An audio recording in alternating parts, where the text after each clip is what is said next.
Hello, good day, everyone. Welcome once again to my live stream on the Delali Network. We are live on our three platforms that is on X, on Facebook, and on YouTube. So share the link and encourage your friends to join. Today, I'm bringing you a discussion between one ambitious lady who is currently in the US pursuing her master's, and she used MPOWER loan to actually apply for a visa at the US Embassy, and she got approved. So we are here with her so that she will share her story with us right from the beginning to the end so that we can learn a thing or two from. So, my sister, Lady Usua, you are welcome to the Delali Network. Thanks for having me. It's an honor to be here. Okay. How has your day gone so far? It's been pretty okay. Yeah, today has been a great day actually. I was actually looking forward to this. So I've had a beautiful day today. That's revealing to hear. Okay, so can you kindly briefly introduce yourself, your program of study, the university you are attending currently, and any further information you'd want us to know about you? Okay, hi guys. So my name is Ruth Owusai Champon, and I'm currently here in the US pursuing my master's degree in biomedical engineering at the State University of New York at Binghamton. So that is just a little, a little information there about myself. Wow, engineering. We just Back try. in the days, we had this stereotype mindset that when it comes to issues of engineering, like calculation math stuffs, is kind of difficult for women or ladies. I don't know if you can debunk that assertion for me before we proceed with today's discussion. I mean, yeah, it's a sad reality, and it's one of I don't even know how to put it, but it's something that really saddens me to know that mainly when we talk about engineering, we always attribute it to be like a male field, like women are not strong enough, to go through this. But it's all about the mindset. For me, that is what I believe. Because if you had told me back in SHS that I was study engineering, I would have laughed in your face because I never had it in mind because I had believed that engineering is mainly for guys, or you need to be like exceptionally sharp. You have to be exceptionally intelligent to be able to pursue engineering. Like your math skills should be up there, and I wasn't like that back in SHS. I mean, I remember my EMAS teacher always used to call me Miss Brofosem because I always like to speak big, big grammars in class. Yeah, I always like those kind of things. So I wasn't really good in maths back in SHS. So I Okay. didn't believe in reading engineering. However, I think the same maths teacher saw a potential in me. So he didn't want me to be limited. Like he always kept on saying, you can do this if only you put your mind to it. And that Okay. was the game changing factor for me. So it's all about putting your mind to it. You can achieve anything as long as you put your mind to it. Yeah. Kudos to that math teacher for making you. Yeah, Mr. Ahin, I'm sorry, guys. In America, everything I have to. There is doom so in America. Wow. No, no, the lights usually. Hold on. Okay. Sorry. So let's just give her some few minutes, please. She'll be back very soon. Let's just give her some few minutes, please. And I'm sorry for that interruption. Okay. Okay, so yeah, Sorry. Yeah. that's It's a fine. sensor. So when you are, stationary for some time, it will go off Okay, unless it sees you moving. Yeah. So okay, that's why. So okay. sorry about that. If it happens again, guys, forgive me. That's fine. That's fine. Okay, so among all the countries in the world, like what motivated you to choose the USA? Because there are equally good countries out there. But what motivated you to choose the USA? Okay. So for me, I mean, we all know US is a great country. There is no doubt about that. Okay. But for me, it was mainly because of my field of study. and the type of research I was interested in, because we were introduced to a course back in the university. And when the lecturer taught us that course, I was so much interested. I was like, oh wow, What how course is something that? like this, exists. Like, I would love to, know more about this. How does this work? And I searched everywhere back in Ghana to see if there are schools that, do this thing that I'm actually looking into. And I find out that unfortunately we don't. We don't, because one, we don't have the resources, and all that. So I could understand that. So I just said to myself, where else can I go to in order to get this, the skills I'm trying to figure out, or this research I'm so much keen into. So then, I looked up into a couple of countries. I looked into Asia, which was Japan and South Korea, and then I also looked, into US. Okay. But I realized that, with mainly with this Japan and then South Korea, English is not the first language, and I'll have to learn the language and everything. So the major reason for me choosing US over the other countries was because English was the first language here. And back in Ghana, we are taught in English. So I just wanted a place that I could be able to fit in easily and understand the concept. So, US have renowned professors working around the clock, day in and day out, trying to find solutions to health problems. So I was like, why not? Why not the US? And that was only my decision to just come and study here. So before you settled on the US, did you have any information about some of the negatives? Let's say, for example, the seeming gun violence in some states in the US. Did you have information about that? Yeah, we followed everything in the media space. If Okay. I'm being honest, we see whatever that goes on, and now because of social media, everything is out there. Okay. However, that was not like a fear factor to me. Okay. Personally, as a young girl, I've always loved to, to travel, and US has been one of the countries that I wanted to see. Even if not, I did at the time. I wasn't thinking of studies. I was thinking of like visits to see the place, because the media really puts US on this pedestal that everybody wants to travel to the US. So it was something that so I wasn't really scared about whatever whether gun violence, whatever it was, drugs, whatever. But it was mainly because I'm like, why not just chase your dreams? You can't live in fear. That is one thing in Sure. life. If you live in fear, you can never achieve your goals, and so that's how I live my life. Okay. So, what was your academic background before applying to schools in the US? Yeah, that's a good one.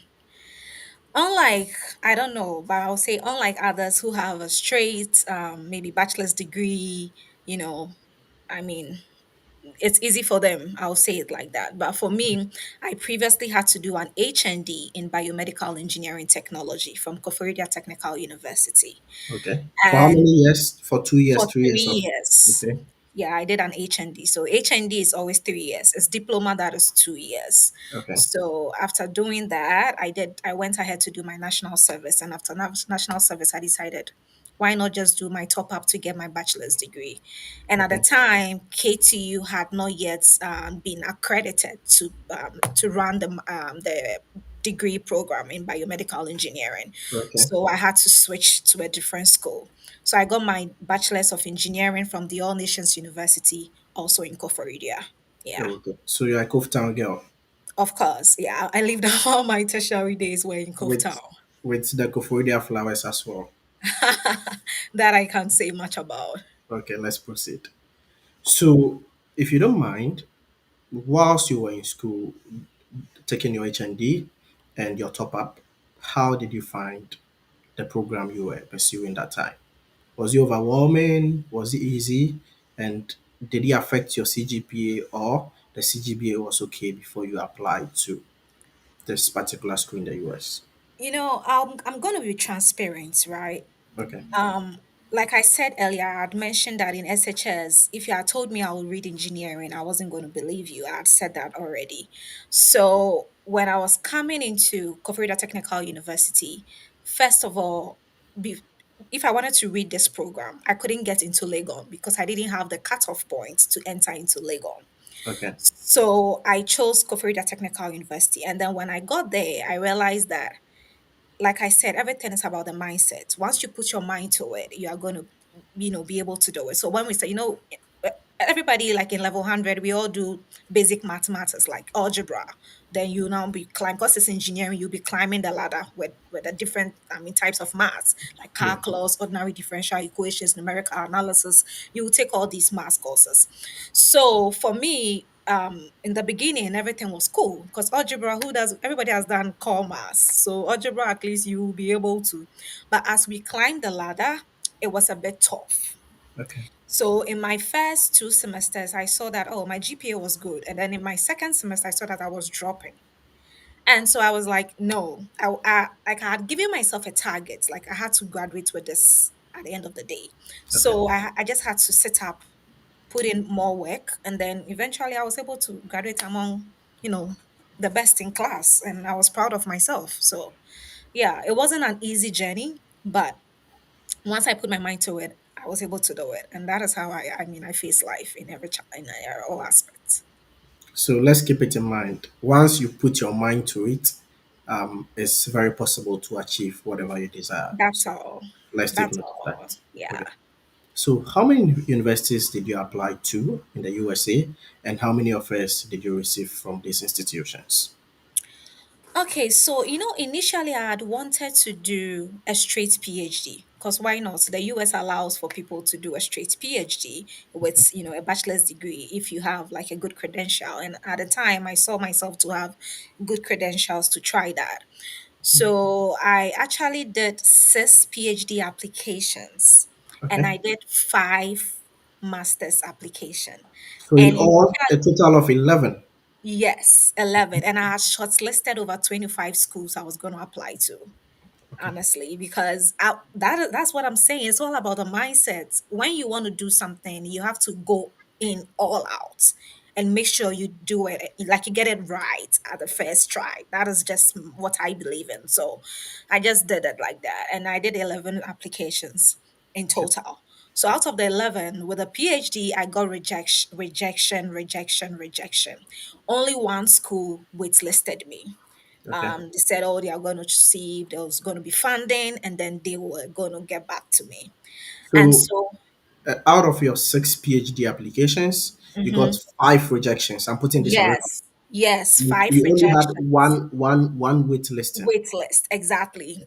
And That's good. then the five other masters, I was able to get four admission in the five masters with one rejection.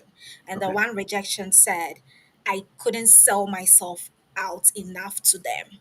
And that is why I got rejected for that.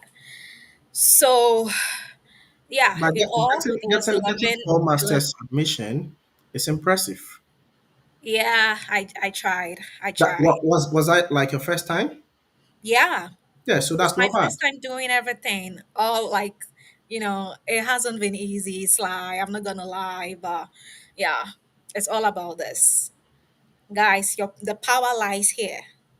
That's all. So what of the wait listed school for the PhD? Did you finally hear from them? Yeah, so I was trying to follow up on that.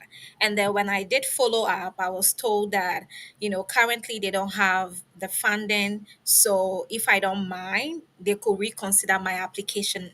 That was next academic, like this coming year. Okay. And I had made up my mind I wanted to travel that the past year. So and I remember speaking to one of my professors who happened to have taught me all the engineering mathematics. He's currently late. And so he was the one that advised me to rather go in for the masters because he knew that I might struggle if I don't get the foundations right, if I just enter into a PhD. So Okay. he said, you know what, Owusu, go in for the masters, and then once you are done with masters, it's just easier for you to get into a PhD if you still want to. So that is how you know I ended up going for a masters. Okay. So out of the 11 applications, how many applications fee how many application fee did you pay for these 11 schools, if you can clarify, and roughly how much did you spend for the total application fee only during that period, and in which year was this? Okay, so well, with our applications, if I'm being honest, I only paid two application fees. Okay. And these two, that is, one was the waitlisted PhD school, because that school, they don't actually give a waiver Okay. at all. And then I think I paid for one other school. That was also for a PhD. I think that was University of Maine. That was also a Okay. PhD, and I got rejected for that. Okay. However, all the remaining schools that I applied to, I got an application fee waiver. Okay. Yeah. So that means you only paid two application fees. Yes, and even my That's good. current school I'm in, I didn't have to pay application fee. The reason is because I did the work. I didn't get application fee waiver because I joined sections. You know, sometimes they have this in-house sessions, and when you join, they give you application fee waiver. That was not how it was for me. Okay. It was mainly like reaching out, like sending in those emails to request. So let them know that, of course, because that was my truth, and that is because I come from, like, I don't want to say a poor background, but I come from like an underprivileged background. So I wouldn't have the means to be able to pay. Imagine doing 11 school applications and having to pay all the 11 application fees. Yeah. So that wasn't going to be a feasible thing for me. So I had to opt for, you know, application fee waiver. And then that was it for me. And I think that strategy worked for you a lot. Yeah, as I'm talking to you, I have one PhD that have asked are keeping application. I mean, fee waiver for me because I had wanted to apply for a PhD then, but then later because I had worked through the masters and everything, I just said, you know what, I want to hold on. And they said, okay, we'll still keep your application fee for. I mean, application fee waiver for you. Anytime you are ready, just apply. So I have that waiting for me in one of those schools, which I'm not going to tell you guys. Okay. So if you are listening to our sister Lady Usua, she's saying that one strategy by which we can use to pay for your school application fees in the US is reaching out to the various departments or various professors for application fee waivers. It may or may not work, but there is no harm in trying. So if you are looking to start your application, you can start reaching out and give them good reasons on why or the reason why you think you deserve this application fee waiver. And some of the schools will grant you, some of the departments or some of the professors will also pay for you, provided they see that you are someone who is going to be a good addition to their department or their graduate school. So let's take note of that. Exactly. And I think the last part of your question was that how much did I spend in total? So I Yes. think at the time, like I said, I only paid two application fees and it was $65 each. So that Okay. was like $130. And that's like someone's monthly salary back home. Yeah. I Yeah. mean, When you put the two together. exactly. Okay. So you had in hand four admissions. And if I were to be in your shoes, I would also be confused on which offer to go in for so that I can begin the process of my visa application, which is the second step. What were factors that influenced your decision to settle on the school you are in currently? And if our listeners and viewers can also know the school, so that if they're interested in any program there, they can just check it out and give it a shot. Yeah. Okay. So three factors actually influenced my decision. Okay, Sorry. don't worry. Just you can just go and fix it and come back. So our sister has a challenge with her lights. It is a sensor, so she Yeah. has to move around before it's Before stable. it's stable. So let's Exactly. just bear with her. Let's continue. Yeah. Okay, so like I was saying, um, I before settling on the schools, I had three major, I mean, factors, and these factors were the cost of attendance of the school, Okay, the funding situation, okay, and lastly, it was the state. okay, Someone will say you don't have to consider the state, but I personally, it was a factor. The reason why I'll explain that briefly. The reason was because we all have it in mind that we are coming to study and get this expertise and go back home to help our country. That is our major goal. However, we also know that when you come in here to study, you have, once you're done with school, you want to work in this system at least to get this, to ship in this expertise you gathered from school before you can go back home and apply it. Hence, there is this OPT. So I wanted a place where the job prospects, trying to find a job in my field is going to be a bit easier for Okay. me. So hence why I also consider the state in which I was going into. Yeah. Okay. So what state are you in currently? I'm in New York State. Okay. I wouldn't go in for New York State because I have the notion and per information online, I feel it's an expensive state to be in. So why did you decide to settle on New York? I know you had some positive factors. That is why you went in for New York. So if you can tell us. Yeah, like I said, I considered the cost of attendance, and then I also considered, the funding situation. Okay. So, like you are rightfully saying, when I was back in Ghana, that was the same stories I was hearing. Like, hey, why New York? New York is this, New York is that. But that is not true.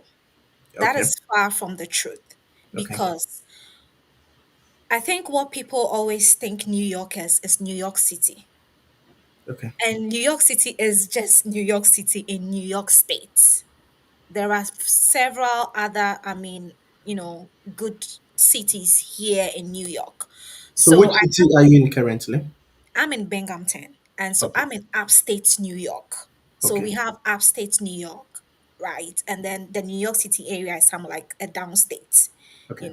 But upstate cost of living in upstate is not as outrageous like living in New York City, Yeah. right? So for me, because even though I was coming to New York, because my school was in upstate, and the cost of living here is relatively low, why not? Okay. Why should I be scared of coming to New York?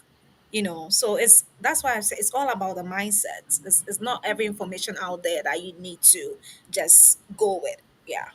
Okay. So when the admission came, you mentioned that one of the factors you also considered was the funding situation. Yeah. How were you funded? Were you fully funded? Were you partially funded? Was it like a research assistantship, a teaching assistantship, or an administrative assistantship? Okay. So when I did this application, before I answer this question, I'll just break it into two. Okay. So I had other admission in bigger states in the US. One other school I gained admission into was Northeastern University in Boston, Massachusetts. Okay. And the cost of attendance, that's why I said that I considered cost of attendance and funding. The cost of attendance for that school was almost like $60,000. And that was on a higher side to Yeah. me. However, when I spoke about funding situations, I mean, upon reaching out to several professors here and there, some you won't get response. Some were like, "Oh, why didn't you apply for a PhD instead, and rather than a master's?" So then I was confused. It looks like the schools I rather applied for masters. If I had rather applied for PhD, there was a possibility of getting the PhD. But because I had gotten some denials for PhD, I just wanted to go like in an easy route. So once I gained that admission to the Boston, that Northeastern University in Boston, I just said to myself, how am I going to pay $60,000? Even if I want to go with Empower loan, that is a huge sum of money, Yeah. right? Yeah. So I just decided that Boston is a great state to be in. I mean, the job prospect there is also equally good. However, the school said, come to campus. When you get to campus, there was a way we sort out funding situations. Like they can get me something. But it was a risk I wasn't ready to take, because you are asking me to pack my bags and come to your school. We're just relying on your word that once I get to campus, I'm going to get some fun, like they are going to work some. What if I get there and I don't get it? Like, what am I going to do? And And even it's the US embassy in Ghana might not even take that word. exactly like the Ghanaian in me. I mean, recently I met one guy on LinkedIn, and he's a Ghanaian and took that leap of faith for my same program Okay. in Northeastern, but he also didn't have funding, but he decided to go. And I'm like, oh wow, maybe because he's a guy, but I didn't have that courage to want to take that route, honestly. Okay. So that was why. So now coming back to why the school and then my funding situation. Yeah. The SUNY schools, my school is a SUNY school. It happens to be the number one SUNY school. And So this for the school, state of for the State for cla- University, no for clarity's sake, uh-huh. if you can explain that a little bit for our listeners and followers, Explain what exactly? the Sunny school you mentioned. The SUNY. Okay, yeah. Yeah, So yeah, the Sunny. Yeah. yeah, so SUNY is just the short form of State University of New York. Okay. That's the short, like State University of New York is Okay. SUNY. And Okay. usually with these schools, they are mostly subsidized by the government, by the New York State. Okay. They are like they get, I mean, school fees is relatively low compared to going to even a normal public school here in the near Okay. here in New York. So because of that, Okay. So I'm coming. So even I think Northeastern is even was a private school. yes, Okay. yeah, Northeastern is a private school. Yeah. Okay. So Okay. that is why maybe that is also why the cost of attendance was that This was huge. high. Yeah. Yeah, but then with SUNY it's relatively low, you Okay. know. And when I say relatively low, I'm not saying like $23,000, like of course not, because it's New York, right? Yeah. So it's not like, but then comparing it to like that other school, this one was better at the end of the day. Okay. Yeah. So I happen to have gotten this with this cost of attendance, and I decided, okay, Theophilus had been on this platform already. He Yeah. encouraged me, he himself, and then one other guy, he's called Reynolds. They all encouraged me to try and look for on campus job if I'm not getting a professor to respond to me. Okay. So I head to their advice and started applying for on campus job Okay. opportunities. And even that, I had to reach out, ask questions, and then I was able to get that. And then they gave me the link to start the application process. And so when I did the application, passed through the interview stages, and then I was finally given the offer to be a graduate assistant. So my graduate assistantship is actually administrative because I work with the Healthy Campus Initiative Office or department. Okay. Yeah. So So based wait. on that, Wait. That means when the admission came, there was no funding attached. no, there was just a merit scholarship of like $1,000. And you didn't just throw it away, but you inquired on how to better that offer. Yes, yes, That's yes. great. So please, if you are listening, when the admission comes without funding, don't just throw it away. You have to Yeah. take certain steps, as she rightly did. Let's continue.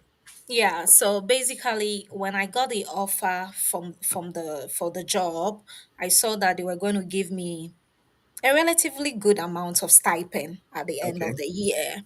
So I was like, you know what? At least this school is giving me something I can rely on, unlike Northeastern, which is asking me to now come to campus before they are going to work on something for me. So I'm like, also this school fees is low. So then Binghamton it is. And also it's like a public IV in US.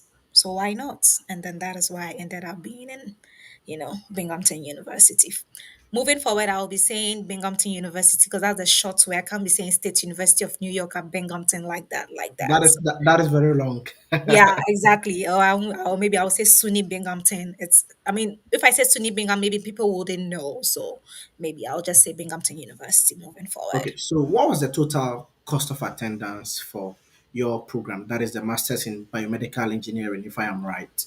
Yeah, so as at last year when I did my application, it was $46,000. $46,000. Yeah, $46,000. Oh, okay, okay. So before the Empower came in, like how much was left for you to cover since it wasn't fully funded? Yeah, so I actually applied for the MPOWER before getting the on-campus job.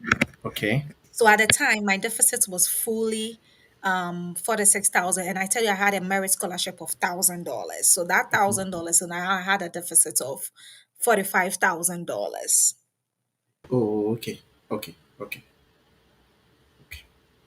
So before you applied to these schools and you had this office, did you even consider Empower in the first place that, oh, even if I don't get funded by the universities that I'll get in, at least there is something called Empower somewhere.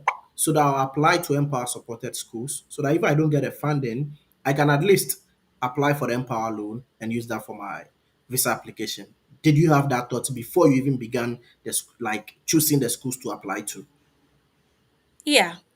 My reason is because, well, at the time, when I was doing my application, I wasn't checking if this is an Empower supported school or not. Okay, That was not the plan.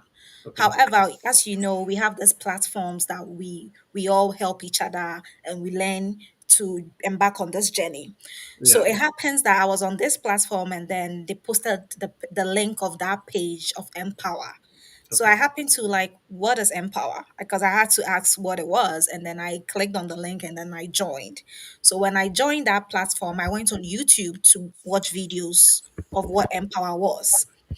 And so when I got a little bit of information, I just said to myself, oh, okay, this could be like a backup, plan. Because also it requires that you don't need a collateral to be able to get this loan. And like I said, I'm from an underprivileged in background. So even if I'm supposed to go for a loan that was going to ask for collateral, I don't have a house or a car to use for collateral.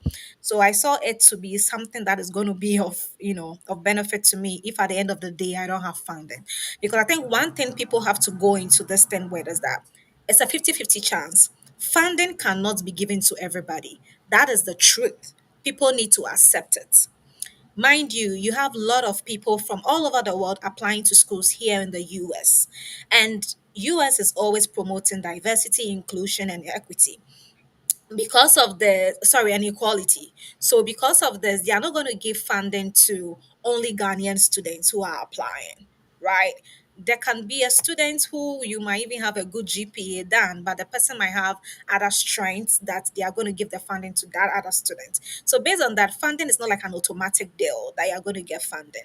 That is why Empower is like an alternative that you could also look into just in case you do everything and you don't get funding. Mind you, I'm not saying funding is wrong. Having funding is the best because nobody wants to be paying interest of loans, right? Having funding is the best. But then I'm just trying to say that just be open minded, in trying to navigate this whole journey. Don't just be closed off like, oh, until it's not funding, I'm not going to do it, blah, blah, blah. Yeah. So if you are listening to us now, as she rightly mentioned, when you're applying to the schools, please you can also consider if the school is Empower supported or not. And Empower, I've just displayed how it's spelled on our screen. Empower Financing. You can just go to Google, type their name, and it'll give you over 300 schools, list of 300 schools in the US that they support. With Canada, I think it's about 23 or 24 schools, if I am right. So before you even put in your graduate school application for any of these two countries that I've mentioned, you can just have a look at some of the schools that are supported by Empower and apply to some of them so that in case you are not funded, you don't get an assistantship, you don't get that scholarship or whatever, you know that, oh, at least there is another lifeline which I can go in for, which is the Empower, instead of just using only bank statements, which some people usually do. So please, before you put in the application, just double check if your school is part of the Empower funded before you go ahead and put in that application. Okay, let's continue. Let me draw you back a little bit to the Okay. school application process. When you are applying to the schools, what were some of the documents that were requested for, and how did you ensure you prepare those documents to meet the standard of that particular department or program that you were applying to? If you can tell us a little bit about that. Hmm. Yeah, so when you go to every school's website and you go to the department's website on the school's website, they always list whatever they require for whatever program you are trying to, apply to. So, I mean, what I would say took most of my time was trying to get my statement of purpose right. and Okay. also trying to let somebody review the statement of purpose. I remember I even reached out to you at the time to help me review the statement of purpose. I don't know if you remember, but then I did reach out to you to help me I, I, review it. I, I don't remember because there are a lot of people. Yeah, yeah. So, yeah, I had to work on that because I knew that getting the right statements of purpose and personal statements was also like a key to unlocking a scholarship. So I had to work hard on that. And then, as everybody faces, the recommendation letters. How many recommendations did you submit for I each? submitted three. Like for almost every school, like three? Yes.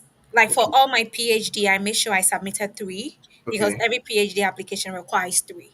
And for Okay. my master's, I made sure I submitted the two that was requested for. Were they all academic or professional or Yes. mixed? No, I use only academic, professors to help me do the recommendation. Okay. Yeah. How did you navigate the difficulty of getting recommendation for all these 11 schools that you applied to? Because there are people that, oh, my professor said he'll do it for me, but when I was doing the school application and I entered his email and his details, anytime I reach out to him, he or she keeps on giving me excuses. So did you also face that challenge? If yes, how did you navigate that? And what is your advice for prospective applicants who are gearing up to apply from this month or August or September as against the next academic year? Okay, so with the recommendation thing, it's all about trying to establish a relationship with your professors when you're back in school. That is the key Okay. thing. For me, I happen to have been a class rep Okay. during my, um, you know, when I was in All Nations University, I was a class rep.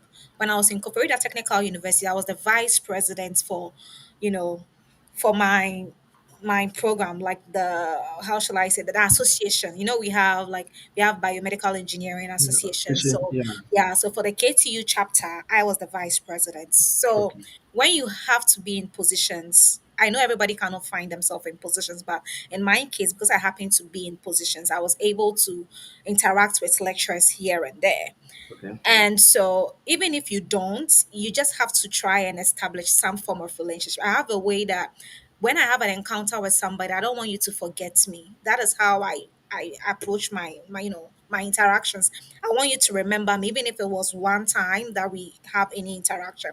So it's like sometimes you'll be done with school, but because of that type of impact you had, when you call on a professor or a lecturer to help you with a recommendation, the person could recall, oh yeah, it's this particular person and all that. Yeah. So I would say it's mainly about trying to establish some connections. Even if Okoya and Shekra, please do it. Sorry, those who are not Ghanaians. I mean, it's self put.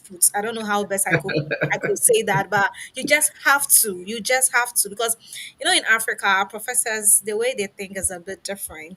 So you as a student have to always try to get close to them. Even here, the professors, you need to get close to them because if you don't, no one is going to mind you. No one cares about you. Yeah. So it's all about trying to establish that relationship so that once you are done with school and you need these recommendations, they are going to help you do it.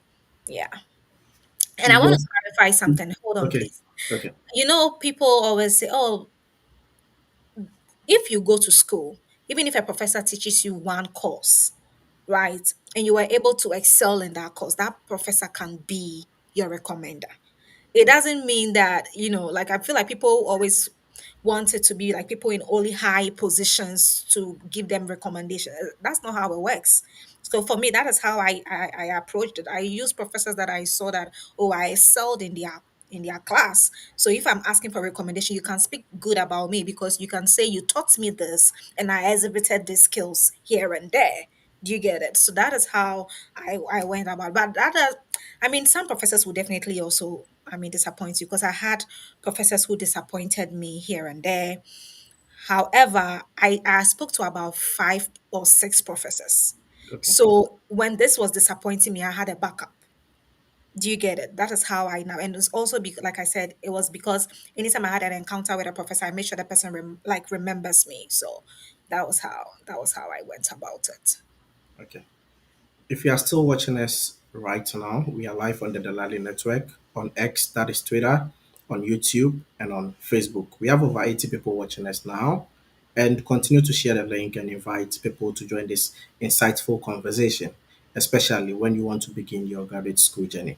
This is going to help you a lot. So please don't forget to share the link and subscribe as well. Let's continue. So, concerning the recommendations, did they ask you to submit a sample so that they use as a guide to prepare a strong one for you? Or they just requested for, let's say, your school, your program, and your resume or your academic CV, and they submitted a recommendation for you? If you can clarify that for us. I don't know if I'm supposed to say this here, but Mm. since you are asking, I'm going to answer. Okay. Most professors actually asked me to draft the recommendation myself. I'm So I not had, I'm not cutting you. The reason why most of them do that is because they don't have the time. So yes, I don't see it yeah. as a bad thing when they ask you to draft something so that they'll look at it and refine it and submit for you. I don't see it as something bad. Well, I mean, there's two sides to it because Okay. if let's say I happen to find myself in the shoes as a professor and a student comes to me to give a recommendation, I don't want the student to know what I am writing about him or her. You're right. Do you get the point? I get Because it. yeah, maybe you the student might think that, oh, I'm a good student, but the recommendation I might write about you might be poor, and that might be like my true, I mean, observations about you, Okay. right? Yeah. So I feel like everybody is trying to help each other. Yeah. So, and like you rightfully said, to mostly because maybe they are busy, they will ask, and that is a gospel, I mean, fact, because most of them are busy. They don't have time to now sit down to write all the recommendation for you. But like I said, it's just 50, because it's just a 50-50 thing. Yeah, so I had to write the recommendations, and I had to write recommendations for all six professors that I had in mind that they are going to help me with my recommendation. Okay. So I tweak it in different ways. Waves. I could use the same recommendation letter and change a little bit and give it to lecturer C, and then Okay. like that till I Okay. got all the six, and then I sent it to them for them to do their own thing. But I made sure I made them understand that I need you to highlight my strengths, because I had put my strengths in the recommendation. So I didn't want them, I knew they were going to refine it, but I just didn't want them to take certain things out of it. Okay. So I just had to let them know that please make sure you are keeping this for me because I need this recommendation to help me with my application process. Yeah. Okay. Please, if you have any question for our sister, I'll be taking questions intermittently during the discussion. So you can just leave it in any of our platforms. I'll see it here and I'll display it so that she can answer before we still continue the discussion. With that, we can interact with our listeners and viewers as well. So please, if you have any question, just leave it there for me. I'll read it out and our sister will do justice to it for you. Okay, let's continue. Sure.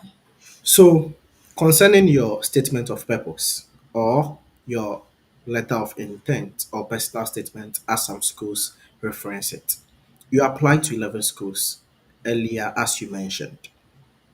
Did you use the same statement of purpose for all these 11 schools, or you refined them, or you wrote 11 different statement of purposes? If you can clarify that for us. Yeah. So you see, I don't believe I know that because of funding, people try to reach out to different professors because, they want to. In my field of study, you are going to either specialize in A, B, C, D, or E. That is Okay. either you are going to medical devices and instrumentation, whether you are going to regenerative medicine, we are going to bioinformatics, biophotonics. Like that is how huge my field is. And I knew where exactly I wanted to go into. Okay. Right. So because of that, all the schools I applied into, I made sure I still remained in that scope where I wanted to do. Okay. I'm sure maybe if I had changed the scope, maybe I would have gotten one PhD or one funding. because maybe I would have reached out to a professor who is into devices and said, "Oh, I have interest in devices." That is me lying to myself. I didn't want to travel all the way to America and do something that I don't have interest in. So for me, I was keen on it's going to be stem cells. Anything with stem cells, trying to solve any issue, that is where my interest is. So once I drafted my SOP, I had made it clear that this is all I want to do. So if I'm trying to reach out to a professor, right, and because they it might be the same regenerative engineering or tissue engineering, but there might be a little tweaks to whatever each professor is doing. So then that one I have to change how I'm presenting my case to the professors. That is the only thing I change when I go to a school's website, because usually whatever they want, most schools is stated clear, especially if with the statement of purpose. When a school has both personal statements and statements of purpose, those two are not the same. But when a school has just asking you for just a personal statement or asking for just a statement of On purpose, purpose. then it's different. Okay. So when I see that, oh, this school is asking for personal statements and statements of purpose, then it means that whatever I used to apply in the various schools, I could use the same thing. I just have to change it, obviously, because I can't go and submit a school that I've captured the name, let's say University of Manitoba somewhere. Okay, let me use a US university, maybe University of New York or something like that. Then I just go and submit it to University of Virginia. That they will know I'm not serious. So then, obviously, I had to tweak it, but I made sure that my focus or my interest was still the same in all my Okay. applications. So I didn't have to do much with changing everything. By reaching out to professors, I had to tweak how I was presenting my case to professors. Yeah. Okay. Okay. So, what of the resume or your academic CV? Did you also tweak it a little bit, or you just use something like the same thing for all the school applications, or you did some little changes? Yeah. So with my academic CV, no, I didn't touch it. Once I Okay. was done with it, I kept it as it was. And then because I feel, statements of purpose, personal statements, and CV is your truth. And your truth is one.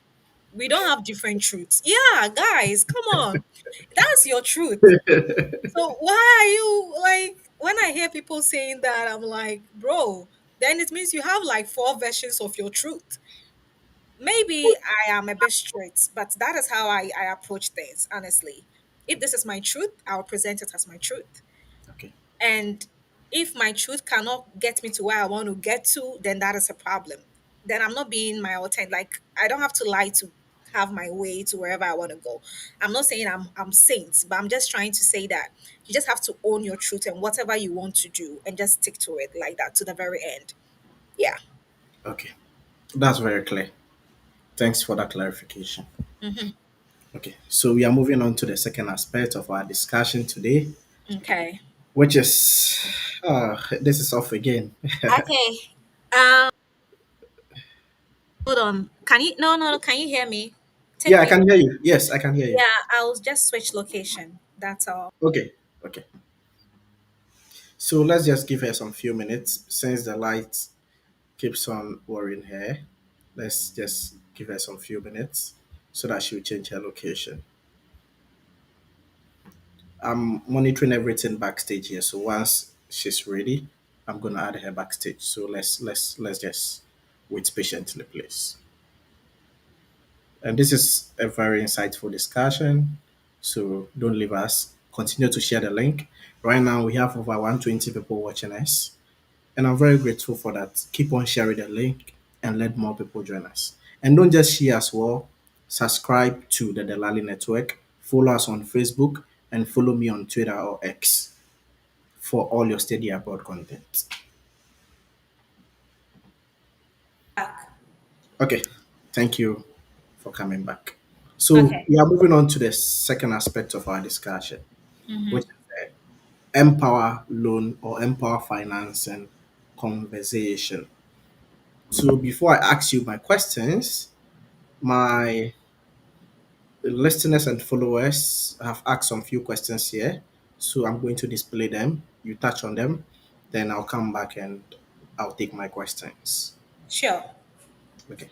So the first one I have here is from Raymond Kweko Nketia, my own brother. He said there is an unverified hearsay going around among Ghanaians that Empower leads to denial. Kindly clarify for all. So if you can clarify this question.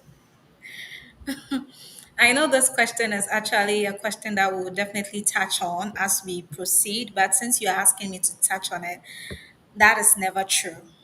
It's all about presenting your case and presenting it well. I always say that you own your story, right? If I myself cannot believe my story, no one else is going to buy my story. It's as simple as that. So believe your story, present it well, and you get approved. And that is what I did. It was just my first try, and that was it. Okay, that's nice. Let's go to the second question from Princess Gertrude. She's asking, can you please tell us the amount of loan you applied for? Like I said, my cost of attendance was $46,000. At the time, I had requested Empower to just give me $47,000 because I had a deficit of $45,000 because I had a merit scholarship of $1,000.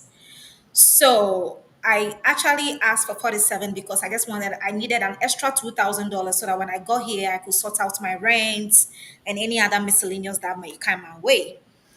But fortunately for me, I was able to get a graduate assistantship that was going to cover my living expenses.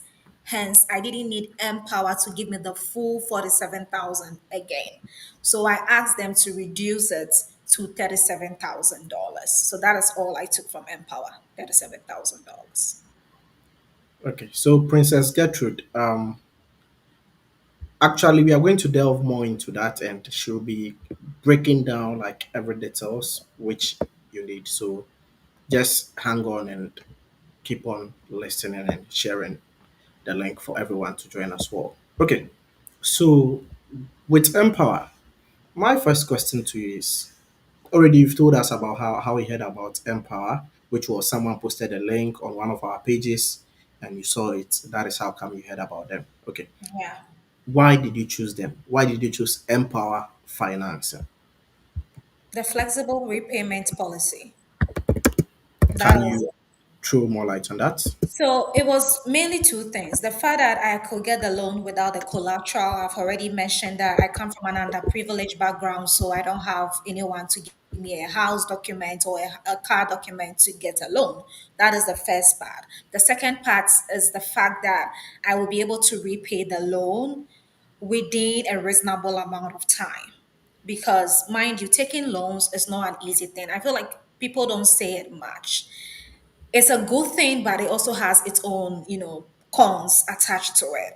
So for me, I was trying to look at the fact that after school, I have that 10 years grace period to pay the interest of the loan. And even after my master's, they will give you a 6 months break because, once you are in school, you have to start paying the interest of the loan. So you pay the interest of the loan for 2 years. Once you pay the interest of the loan for 2 years, that means you're done with your master's degree.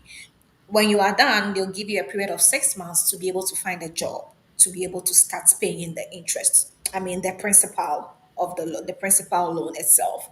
So for me, it was because I had that 10 years grace period. Although I don't intend to pay it off within 10 years, I intend to pay it off earlier than 10 years. But that was the major reason, and the fact that I didn't need the collateral. Okay, so if you are listening to us now, our sister says the reason why she simply applied for Empower was one, there was no collateral because she wasn't having any property documents anywhere, and Empower didn't request for any collateral. And also, one solid reason why she also chose them was because they will be giving her, or even they have given her a longer grace period to repay the principal and the remaining interest, which is a 10-year period after school. And it doesn't mean you should pay within that 10 year. If you want to use 2 years, 3 years to repay the amount, that one is up It's to up to you, you. Sure. depending on how your finances are going after you're done with school and you get a job. Okay.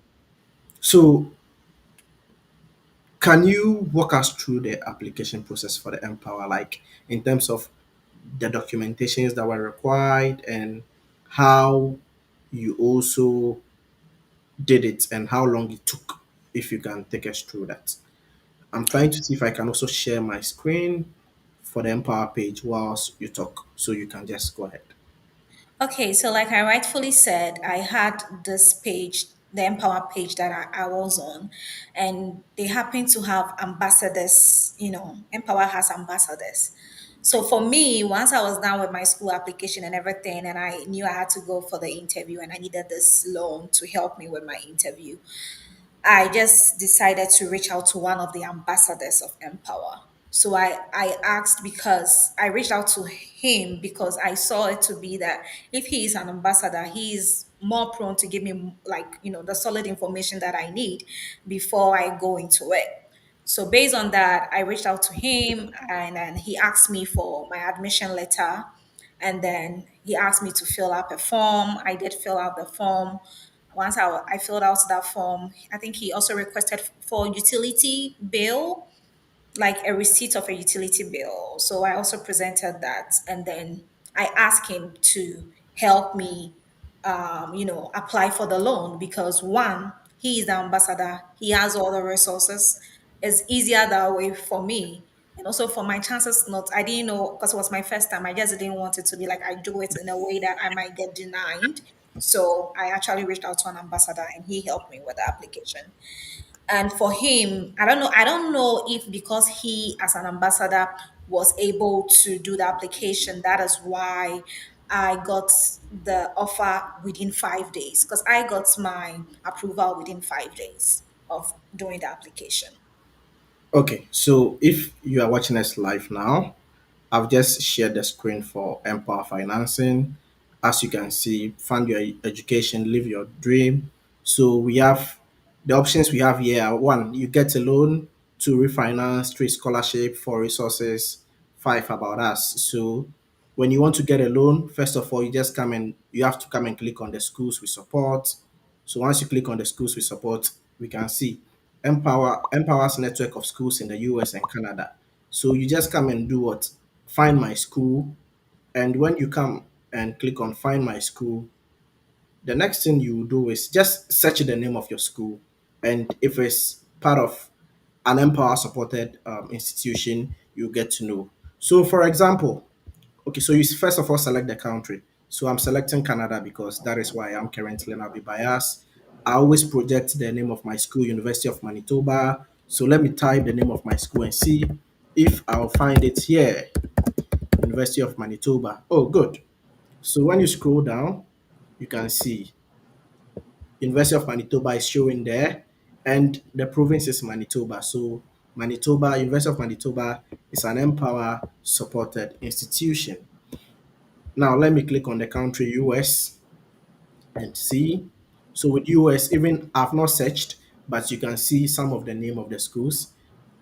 We have Boston University, Massachusetts, Brown University in Rhode Island, Columbia University, Cornell, George Washington, Harvard, Indiana University, Bloomington, John Hopkins University, Massachusetts Institute of Technology, that is MIT.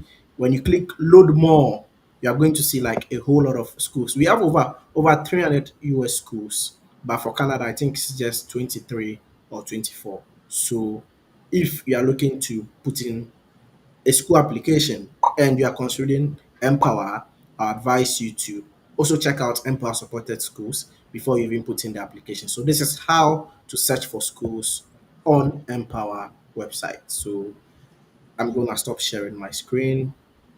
And my sister, please, can you direct us to that ambassador so that if we also want to apply for Empower loans, we can easily do that without any challenges. Yeah. Okay, so I don't know. I think maybe we could share the link to that WhatsApp page after the Okay. session so that people could just join Okay. onto the session. Maybe, I mean, I don't know the number of people who want to apply for Empower. If it's about 100 people, one ambassador cannot work, with 100 people. Sure. So eventually, I would rather suggest that maybe at a point we can invite him to take us through the application process, rigorously for people who want to try this for the first time to know how to, go through the process if they want to do it on their own. That's fine, no problem at all. I'll take in your suggestion.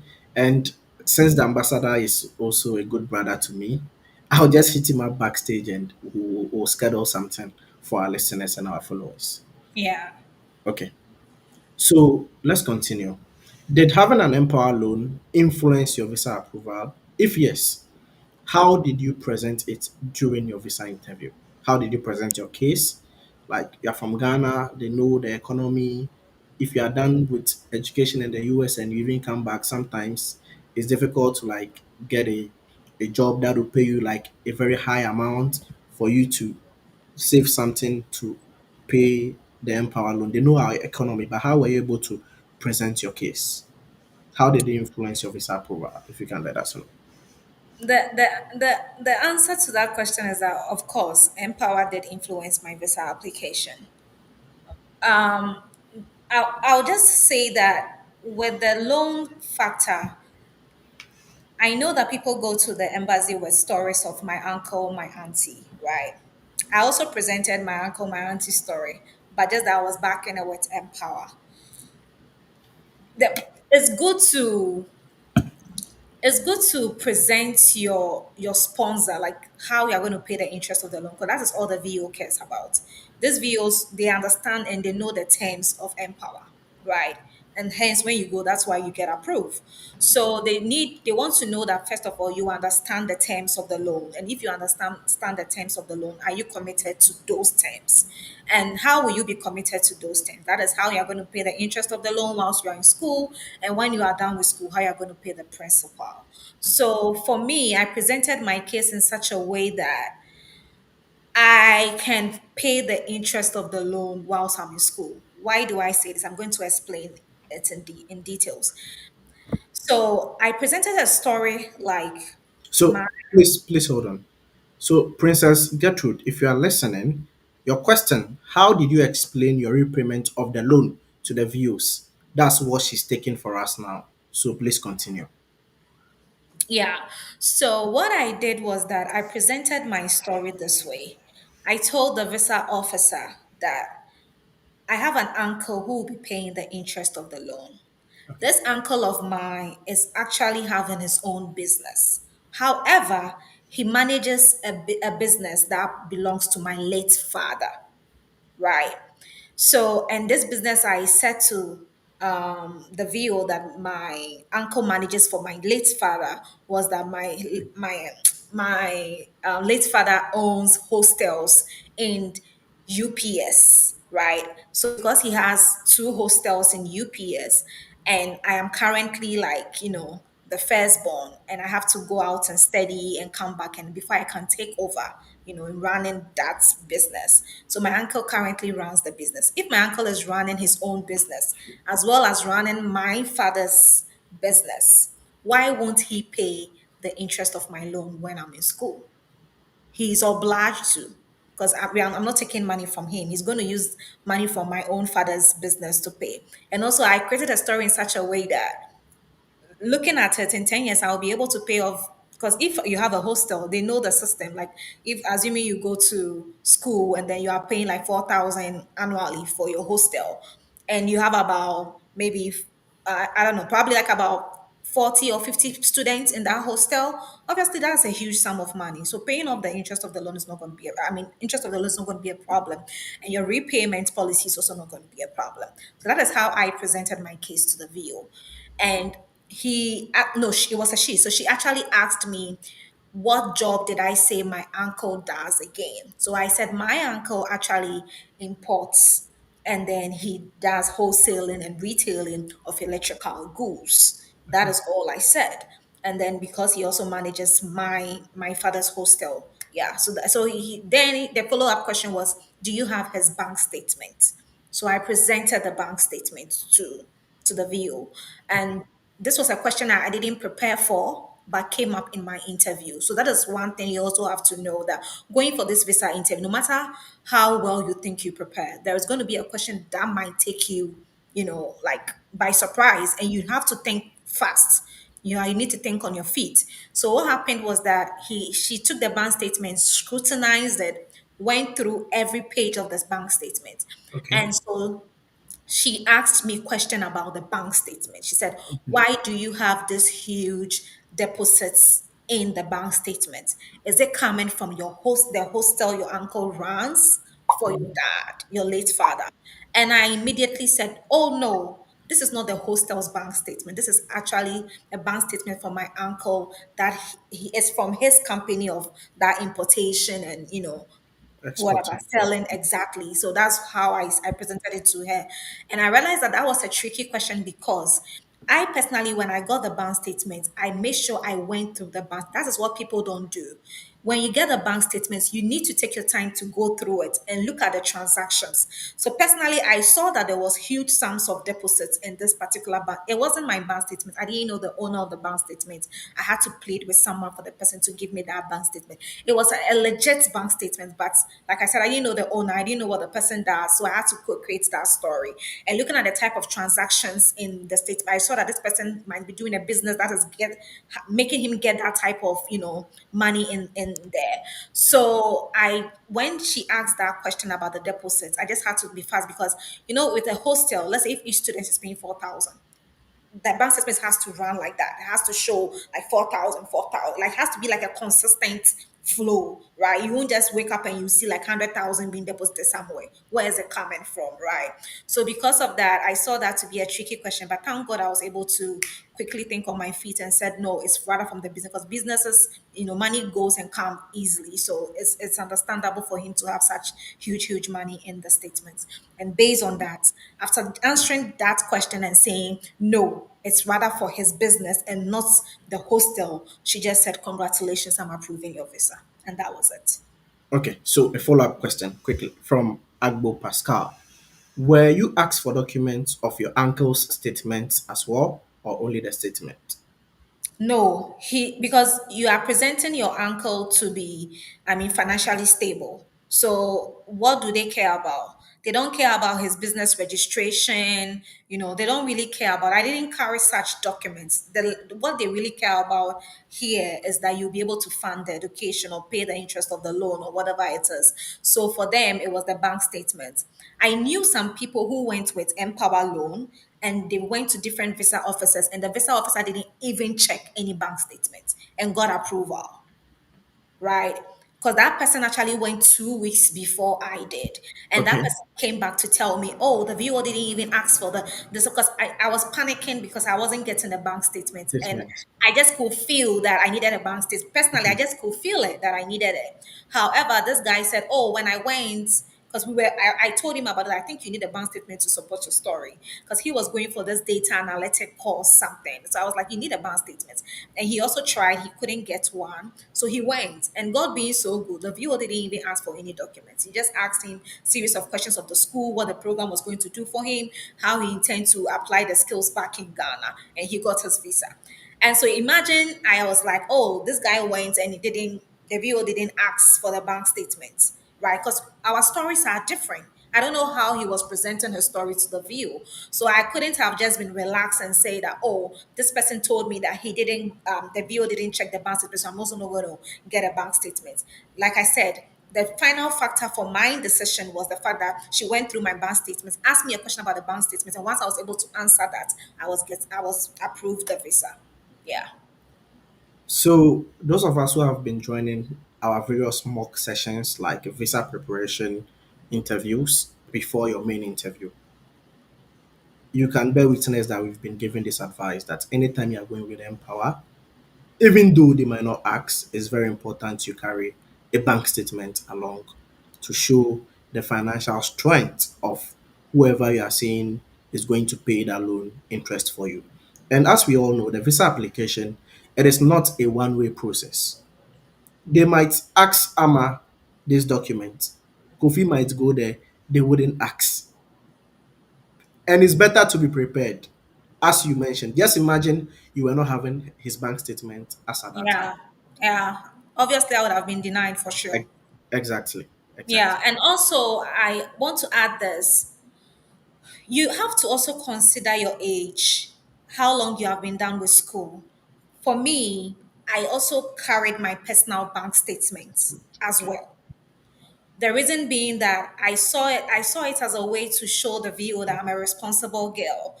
I could do certain things on my own.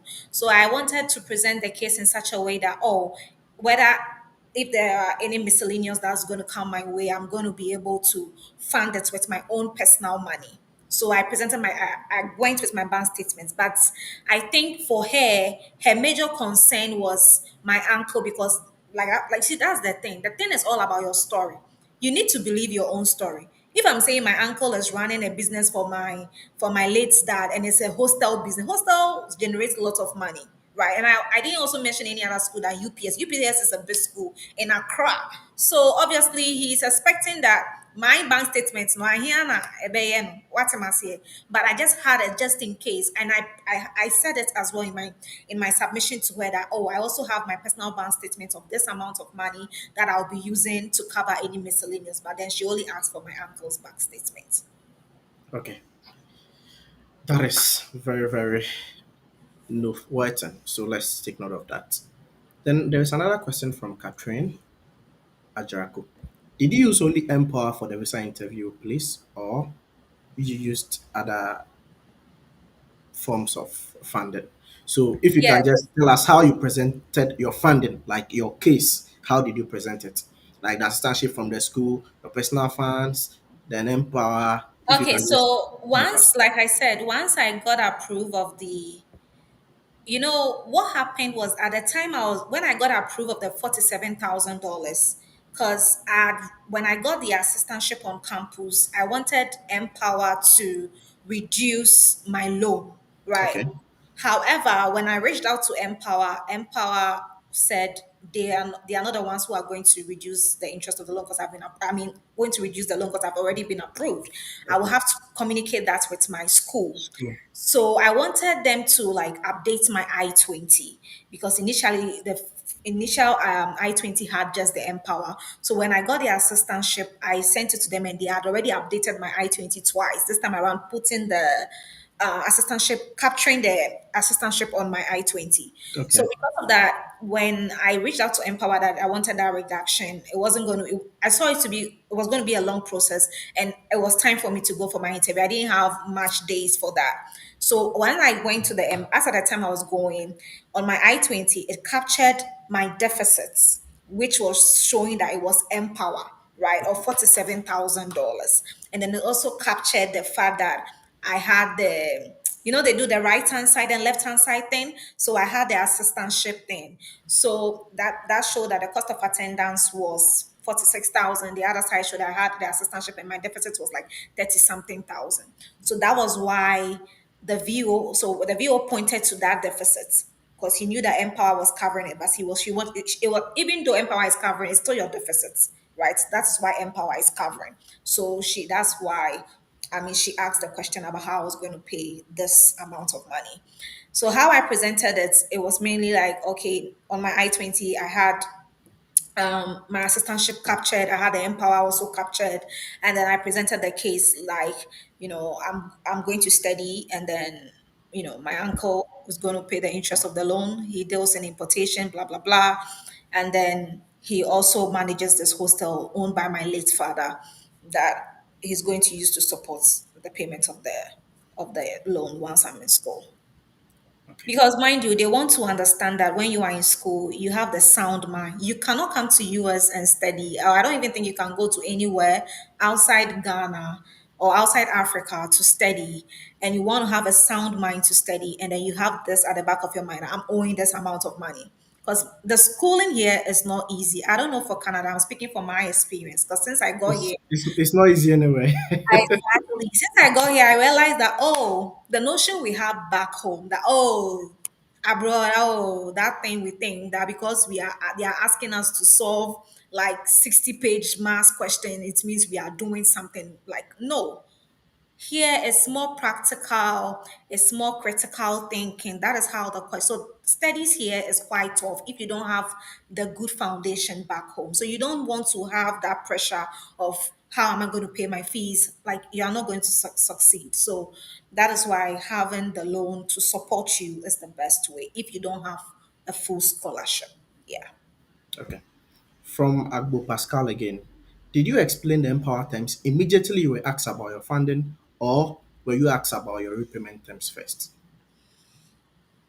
I was not asked the question. I mean, I didn't explain the terms of the loan to the viewer because the viewer didn't ask me, do you know the terms of the loan? Because depending on the question you are asked, that is how you're going to. I don't agree with the fact that people go to the embassy and then they go and talk plenty. Like, "Nyeme hu hia kra ya."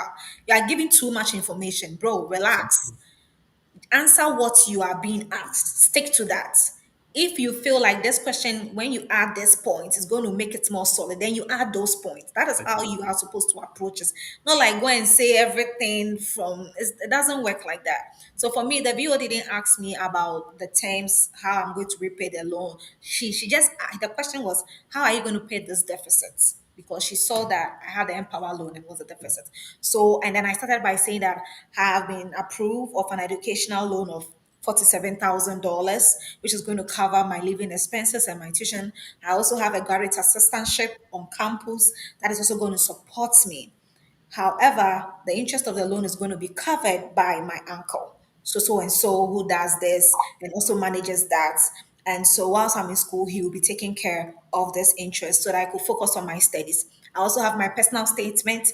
I also have my personal, whatever statements or money that I'm going to use as like any miscellaneous that's going to come up, I'm going to use it to support it. So that is how I presented my case. I presented it like I'm responsible. My uncle was rich enough. My uncle was taking care of my daddy's business. He had no right of not paying the interest of the loan whilst I was in school because I need to focus. So that's how I presented. I didn't talk about any repayment. No. So, what I've learned from Lady Usoa's presentation is that don't even wait to be asked, how are you going to repay the interest on the loan? Once they ask you, how are you catering for the deficit? And you know Empower is the one paying for the deficit. Whilst you are stating that, find a way to add or switch in how you are going to repay the interest. Because the viewers know the terms of the Empower loan and they Yes. are aware that whilst you are in school, every month you'll be paying an interest on the loan. So most of them are now interested in knowing how that particular interest will be paid whilst you are schooling. Because I think with the US, you are not allowed to work off campus if I am right. Yes. Unless you have an approval Okay. during summer or so. Yes. Unlike Canada, whereby you can work off campus and on campus. With Canada, you can work off campus 24 hours every week and on campus unlimited hours. But with US, you cannot work off campus unless Yes. you have an approval during the summer. You can only do on campus. And I think that one too, you have a limited number of hours on campus, right? Yes, there are so many limitations when it comes to an international student here in the US. I don't think people talk about it much. If I have a day, I'm going to talk about all the pros and cons. I'm not going to lie. I don't sugarcoat anything. I mean, if you can see from my presentation, you will know that I'm saying all the facts. So it's not an easy thing like being here and everything is rosy. No, that's not the reality. However, I wouldn't say that there are not opportunities. Like there are opportunities, but how to navigate them as an international student sometimes is a bit tiresome. Yeah. Okay. Thank you very much. I So just please want to ask, sorry, continue. please. I just want to ask Continue. something to when you spoke about the Empower, like how I had presented my case that it should add. It's also let the VO know that you yourself, you know what you are committing yourself into. Because you don't you have to know like the VO wants to know that oh you know that you'll be paying the interest whilst you are in school. Oh okay. So she has made provision for that. But if you just present and you are waiting for the VO to ask you, okay, how are you going to repay the loan? Or like it's like, come on, you are not thinking. Yeah. Yeah. Because the more you give the VO room to ask you so many questions, the chances of denial is high. That is because she will try to find a loophole. Because I before going for my visa interview, I had to watch a series of past visa officers how they approach cases, and I remember the visa officer saying that with the US, once you are going for the interview, it's an automatic denial. That is how they have been told to handle every situation. So it is your responsibility to make him see you different to approve you. So before you start to talk, it's a denial. So convince me enough as to why I should give you the visa. and that is how they make their decisions. And so I kept that in mind. I need to sell myself in such a way that she will see me worthy to be given the visa to be able to pursue my studies. Yeah. Thank you very much. We have over 160 people watching us currently. Please, I'll plead that you hit on the subscribe button for our YouTube channel, the Delali Network. Continue to share the links for people to join us on X, on Facebook, and on YouTube so that we can continue to grow this channel and provide more content on your study abroad journey. There's another question here from Rec Asamoah. In filling your DS-160, did you use Empower as your funding source, like only Empower as your funding source, or you stated all the other sources of your funding in your No, DS-160? on my DS-160, it was only my Empower. That was all. It was Okay, just the Empower, and then I think if my I don't really remember, but if my I-20 had a captured assistantship, then maybe I think I also captured it there. I guess the major ones is what I captured. That is all. I didn't capture anything that was not what. Yeah, okay. So let me continue with my question here. How many times did you apply before getting your visa approved at the US Embassy in Ghana? just once. Oh, so you were actually a first timer. Yes, I am. I tried it once and it all worked out. That's why I said it's all about the mindsets from the beginning. Okay. Your boss has dropped a question, so I'm going to ask you. My Theophilus, boss. yes, Theophilus Kobina Eshon. How is life as an Empower student how is life as an Empower student in the US? So paying loan, attending classes, knowing that you can work more hours, you can work off campus. How is life like as an Empower student? If you can give us a brief overview.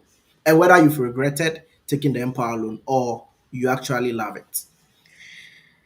I won't say I've regretted taking the loan. Like I said, I don't know how I was going to fund my education without the loan, honestly.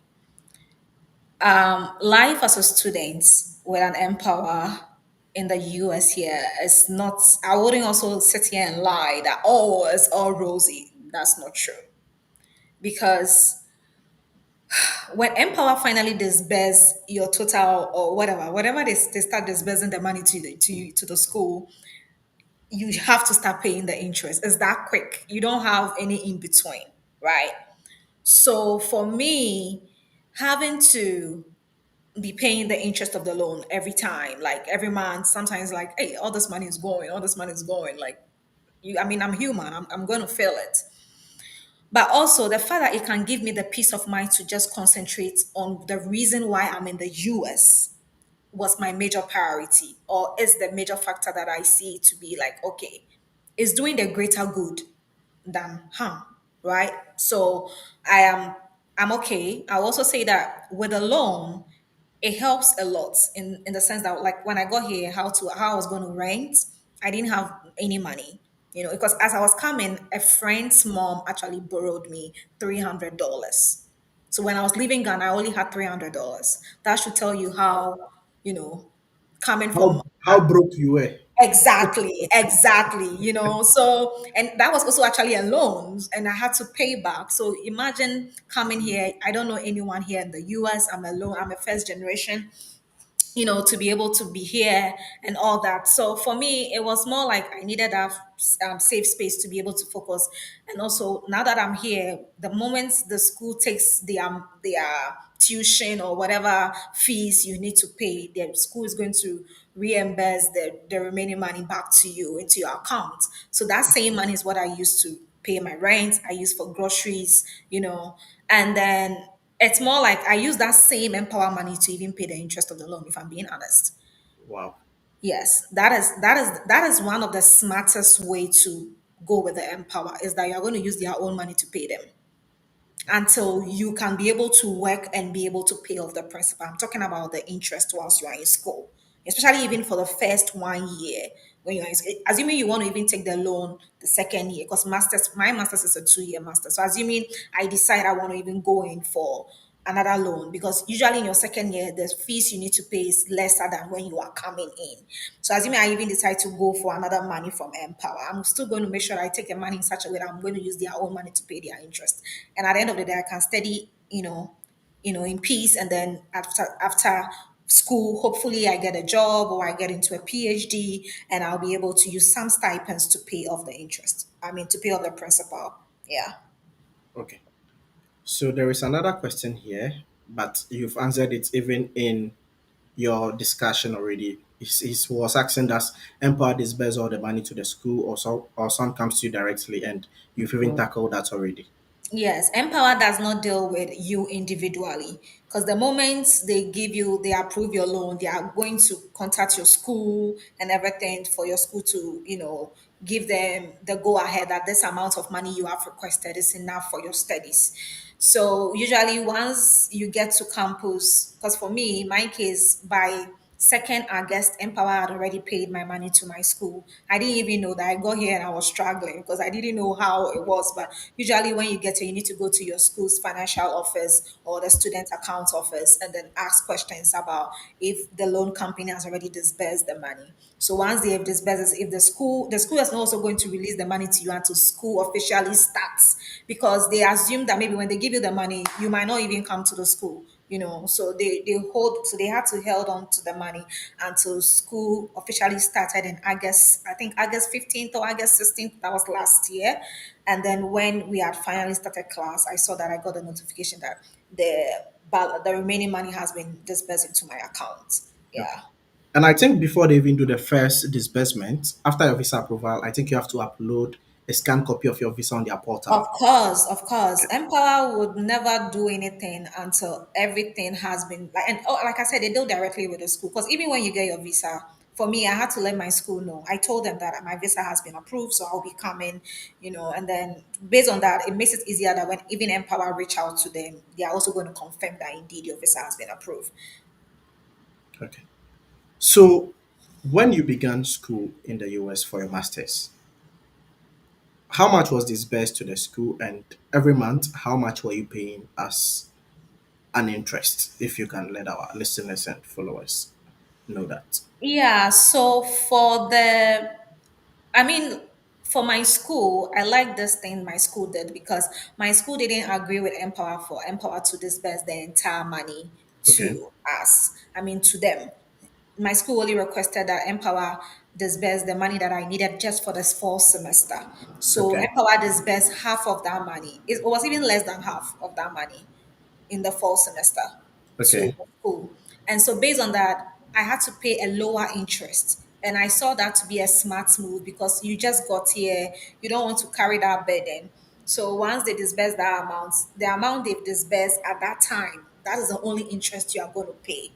Now, when they disperse the second part of the money in the spring semester, that is making it a full 1 year of you here, like me, you going to school here. Now you're going to pay the interest of the total money that is now dispersed. So hence, if you were paying like $200 or $250 in the fall semester, because maybe they disbursed 50% of the money, in the spring semester, now they would have disbursed the remaining money. So you are not going to pay the full interest. So you are going to pay like double that 250, which is going to be like $500 at the end of the month. So I also say this, that when you are requesting Empower to give you this loan, try and create this flexibility. At least if your cost of attendance is like 30,000, ask Empower to give you like 32,000, 33,000. That way you have some 3,000 backward somewhere that you are going to, because even the money you are going to give to the school, because for me also, because I was a GA, this they have this health insurance for international students. So because I was now a GA, that money that was charged as part of my fees was reimbursed back to me, because the GA will already cover that health insurance. So you realize that you, at the end of the day, you will be able to get some money back. So that's how you're supposed to, approach it in such a way that you have some money in your pocket, maybe like 3,000. I don't think people go as much as $10,000 in their pockets, which I don't see it to be reasonable. Because the more you take, a bigger money from Empower, the more the interest goes up. So it has to be reasonable. Between 2,000, 3,000, maximum should be $5,000. Don't go beyond that. I mean, as the excess that you want to put on the loan. Okay. So, per what our sister explained, it simply means that when you begin school and the disbursement is done, you are going to pay a monthly interest based on the disbursement done and the interest that you were giving the money at. So if in another semester the disbursement amount changes, it simply means that the interest amount you are going to pay during those coming months too might either reduce or might go up a little bit, if I'm right. Take the second part of what you said again. So if the disbursed amount for, let's say, another semester changes, it simply means that the monthly interest you are paying for those upcoming months might also change a little bit, either reduced or up a little bit, if I am Oh right. yeah, for sure. Yeah, that's if you increase or decrease. Yeah, for sure. So let's take note. Your monthly interest whilst you're in school is not always fixed, though it's at a particular The interest rate. rate is fixed. Yeah. The rate is fixed, Uh huh. but depending on how much is disbursed, Yeah. then you know how much you are going to pay in a month. Yes. Sure. So let's take note of that. That is about the monthly repayment, and you only repay the actual principal. That's the principal amount. If I'm right, business student, the principal amount back when you're done with school. They give you a 6 month grace period. They're assuming that, oh, at least you use that 6 month period to look for a job or something like that. Yeah. Then you have a 10 month period to repay the 10 years. principal. Sorry, a 10 year period to repay the principal amount and the remaining Yeah. interest. Is that flexible or is too tough or harsh? I'm asking you. Yeah. I think Is it's is, flexible. is that flexible?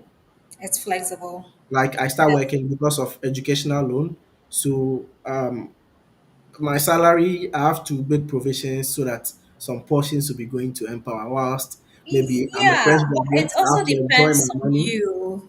Like it depends on you and then like the job markets, right? Okay. If like that's why I said this earlier on backdoor that I wouldn't encourage someone going into certain programs to go in for Empower. It's not Okay. feasible. You can't do it because you have to look at the job prospect at the end of the day. Currently in the US, if you don't have a program that is STEM related, finding a job can be really tough because even those in STEM, finding jobs is difficult. The jobs are there, but because usually these jobs who might have to sponsor you on H-1B visa and everything, they might rather want to give it to someone else than giving it to you. So why would you go and take a loan to sponsor yourself through school on certain programs that you know that at the end of the day, the prospect is not like looking good? Right. Yeah. So if like you go in for maybe let's say computer science, an example, you know that at the end of the day, if your coding skills or whatever skills that you need in computer science is good, you'll be able to land a job. And when you land a job, you wouldn't learn less than somewhere between 80 to $100,000 annually. And this 10 years payments, they are going to also split it as to, let's say, the first 3 months, the first 3 years, how much you'll be paying. Then the Okay. next 5 years, how much you'll be paying, right? Okay. Because you know that once you start working, you won't start ending like crazy, right? So that's why they've made it in such a way that, let's say, in the first 2 years after school and you are working, maybe you'll be paying just like $100 increase to what you had already been paying. So if you were paying $500, you'll be paying somewhere around 600 or $650. So that's the because now they know you are working. So now and then that's going to go on for like probably for 2 years, and now from 3 to 5 years too, there's going to be a different rate you're going to pay. At the end of the day, obviously, you're going to pay more than what you took. So that is why they have also spread it. If you are able to find a good job, you can be able to pay off this loan within, like, let's say within 4 years or 5 years maximum when you are done with school. That is if you are in the STEM field and then you are able to get a job. Yeah. So for me, that question, yes, is feasible. It's doable. Okay. So that is about Empower. Let's continue. What were some of the untruths or false information you heard about US visa denials before you stepped your foot into the US embassy in Ghana when you were going for your F1 interview? Well, like I earlier on said, like when if you don't have fun, then you are not doomed. Okay. if I'm here, I'm a testament that without funding, you can still survive. You can, I mean, like I said earlier on, it's all about the mindset. You need to believe that you can do it. And that is how you can be able to do it. So before going to the visa, interview, I'm human. I'm saying all this because now I've gone through it. So I can see that in hindsight, this was what was keeping me going. But that doesn't mean I didn't have fears. I really did have fears. I remember, Theophilus has come online here. I was so nervous. I had to go to him. I'm like, are you sure I'm going to get this visa? I don't have the funding, blah, blah, blah. I only have this graduate assistantship. So talking to him, he kind of encouraged me that, oh, your program is a STEM program. You were a woman in STEM. This is actually a good program. So going with Empower, your chances is a bit higher. Just stick to your story, present it well, and you're going to get it. And that is what I'll admonish everybody to adhere to, is that believe in your story, present it well, right? And then you'll be able, there is no fear in going to the embassy with a loan if only you have a strong program as well. Okay. In which year did you go for your interview at the US Embassy in Ghana? That was last year, 2024. Okay. So when you look at the terrain now in the US, looking at the policies of your president currently, and even issuing single entry visas for just 3 months, even though we know with your I-20, once it's valid, you can still stay there. It doesn't matter whether it's 3 months or even 1 month. Once you enter, do you still think it's viable for people to go to the US Embassy with Empower Financing and get their visa approved? I'm happy you brought about the current president. Yeah. He's doing everything in his power to make sure America is great again. And that's what everybody wants. Like when you are from a country, you want your country to be great. So nobody can fault him for doing that. But it's also, you have to ask yourself this question at the end of the day, how do you see your future? Even if you should go back to Ghana and you want to work, how much can you earn? How much can you pay of this interest, right? You also have to be able to because we are currently in this age where you can't just rely on a monthly income. You have to think of maybe other sources that you can make generate more income to be able to support yourself.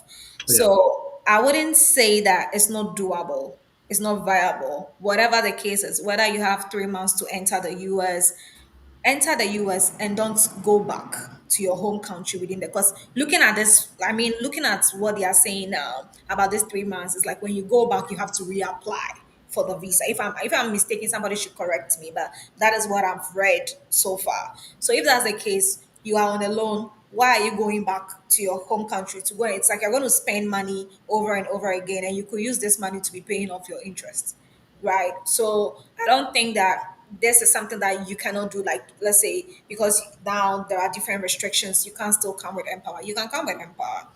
Especially some people are here that they might know people here in the US. If you have people here in the US, it's also a plus for you. In my case, I don't have anyone here. If I did, I'm sure I'll be able to do other jobs to still make more money and still pay off this interest. So if you have people here, of course, it's doable. Even if you don't, like myself, it's still doable. Just set your mind to it and come. Okay. That's very great. So if you are considering an option, if you've exhausted all your options and you've not gotten the assistantships, the scholarships or what have you, Empower is there. Just check if your school is Empower supported and give it a shot. So let's say my program is 3 years or 4 years. Can I still get an Empower?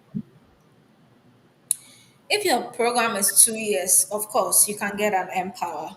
If your program is 4 years, like let's say an undergrad program, Empower only supports 2 years of education. So Okay. then you have to find a means of how you're going to pay your first and second year tuition or cost of attendance. And then after that, in your third year, I think they call it sophomore or whatever, or junior year. No, I think that one's the junior. Yeah, the third year is the junior and the fourth year is the senior. So during your junior and then senior year, then you can apply to Empower for a 2 years loan to cover that period. That is how, because you have up to, Empower can give you loans up to $100,000. That is how much they can give. But like I said, Empower is also like it's a business. Like they are running, I mean, a company. So that doesn't mean because it's 100,000, whoever asks for 100,000, they are going to give it to. They have to look at the job prospects, how you'll be able to repay them, and everything. So yeah, And even I think currently there have been some little reforms that for some particular schools, there are some programs that Empower wouldn't support you when you apply for the loan. So please, before you even apply, you have to check out all those things. That information is on their website. Just go to Google, type Empower Financing. You'll find their official website and just read and get more information. Please, I am still taking questions and I'll be sharing the link as I've been doing so that you can join us live and ask your question if you want to. So I'll be sending the link out to our various platforms because we still have about some 20 or 25 minutes to finish up the discussion. So I'm going to do that whilst we continue the session.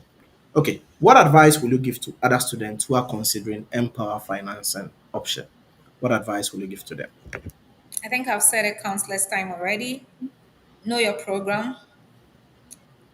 Is the program a viable program that taking a loan to fund it, like, as like at the end of the day, is worth it? You need to ask yourself that question. Empower has to be your last resort. That is, if even if your program is good, it has to be your last resort. You go through all the means of getting funding and you don't get. One thing, like I said, is that one way that I think I'm able to survive here is the fact I also have the graduate assistantship aside the loan. That is also, I mean, really clear. So if you are able to even get a campus job, it could be part time, it could even be 10 hours. I happen to have the full 20 hours, but even if it's 10 hours, it is something that you can work with, right? So try as much. I wouldn't advise anybody to go to the embassy or come here solely on Empower without any form of assistantship. No, or any form of tuition waived, like maybe you have maybe 40% scholarship, right? Maybe you have, then you can support us with Empower, even if you don't have a job, right? You don't have an on-campus job. But if not, the best way to navigate this process going with a student loan is to at least have an on-campus employment. That one there, how you're going to get it is up to you. You need to be sending the emails to all the different departments. Because for me, I actually had to send an email to Rest Life, the residential life of campus. And then I asked them for a position and they actually sent me a link to where they have all the jobs listed. And I happen to have applied and currently I'm here. Yeah. And when you get here, when you work well, if your work ethic is good, obviously you're going to renew your contracts for you. And that happens to be my case for the next academic year. Okay. So she has also said one thing which has been revealing to me. Don't just say you are depending on the Empower, but even when you get to US, explore avenues by which you can get like the funding, the scholarships, and who knows, you might even end up needing just little of the loan or none of the loan. So let's take note of that. Okay, there's a question here from Irama Wilson. Please, before I take her question, I've shared the link out. It's a one-man production, so kindly bear with me. I don't have anybody here to help me. So you see that I'm on my phone sometimes. I'm just trying to share the link so that you can join me live and ask your question. So I've shared the link live on my various platforms or pages. If you want to join, just click on it, enter your name, join. I'll give you the opportunity to ask your questions live so that we can proceed with the session. So let's Okay, continue. I hold have on. heard. Okay, okay. Sorry, I want to take a quick break. I want to drink water. If you don't mind, I'll be back in like 2 seconds, That's fine. 10 minutes. No problem. Sure. So let's just patiently wait for our guest. She needs some few seconds break. I've shared the link as well. Just look for it on my various pages YouTube, Facebook, X. Join us live and ask your question. Please, when you join us, turn on your camera so that I can see you backstage. So once I see your camera turned on, I know you are ready. I'll just bring you backstage and you unmute yourself and ask your question. So please. Just join us live and ask your questions. So there is a question here on my screen from Irama Wilson, which my guest will be taking once she comes in. I have heard a few rumors over the years of people being denied a visa because they ignorantly or unknowingly give out the idea that they may not be interested in coming back to their countries. Okay, let me touch on this a little bit before our guest comes in again. Yes, I think what you are saying is true because there have been instances where responses from people suggest that they don't want to come back. And unknown to them, they are not aware that the information they are giving out suggests that they might not want to come back. Sometimes, when you go for some of these interviews, they ask you questions just to trick you because, according to past visa officers, when you follow Ago Visa and Co., they say that what every potential F1 student is an immigrant. That is what they have in mind before you even come for the interview. So it is left with you to clarify whether you have genuine intentions, whether you are going to come back after you are done studying or not. So her question is, I have heard a few rumors over the years of people being denied visa because they ignorantly or unknowingly give out the idea that they may not be interested in coming back to their countries. How true is this? Of course, that is true because one of the key factors with non-immigrant visa, that is the term. F1 is a non-immigrant visa.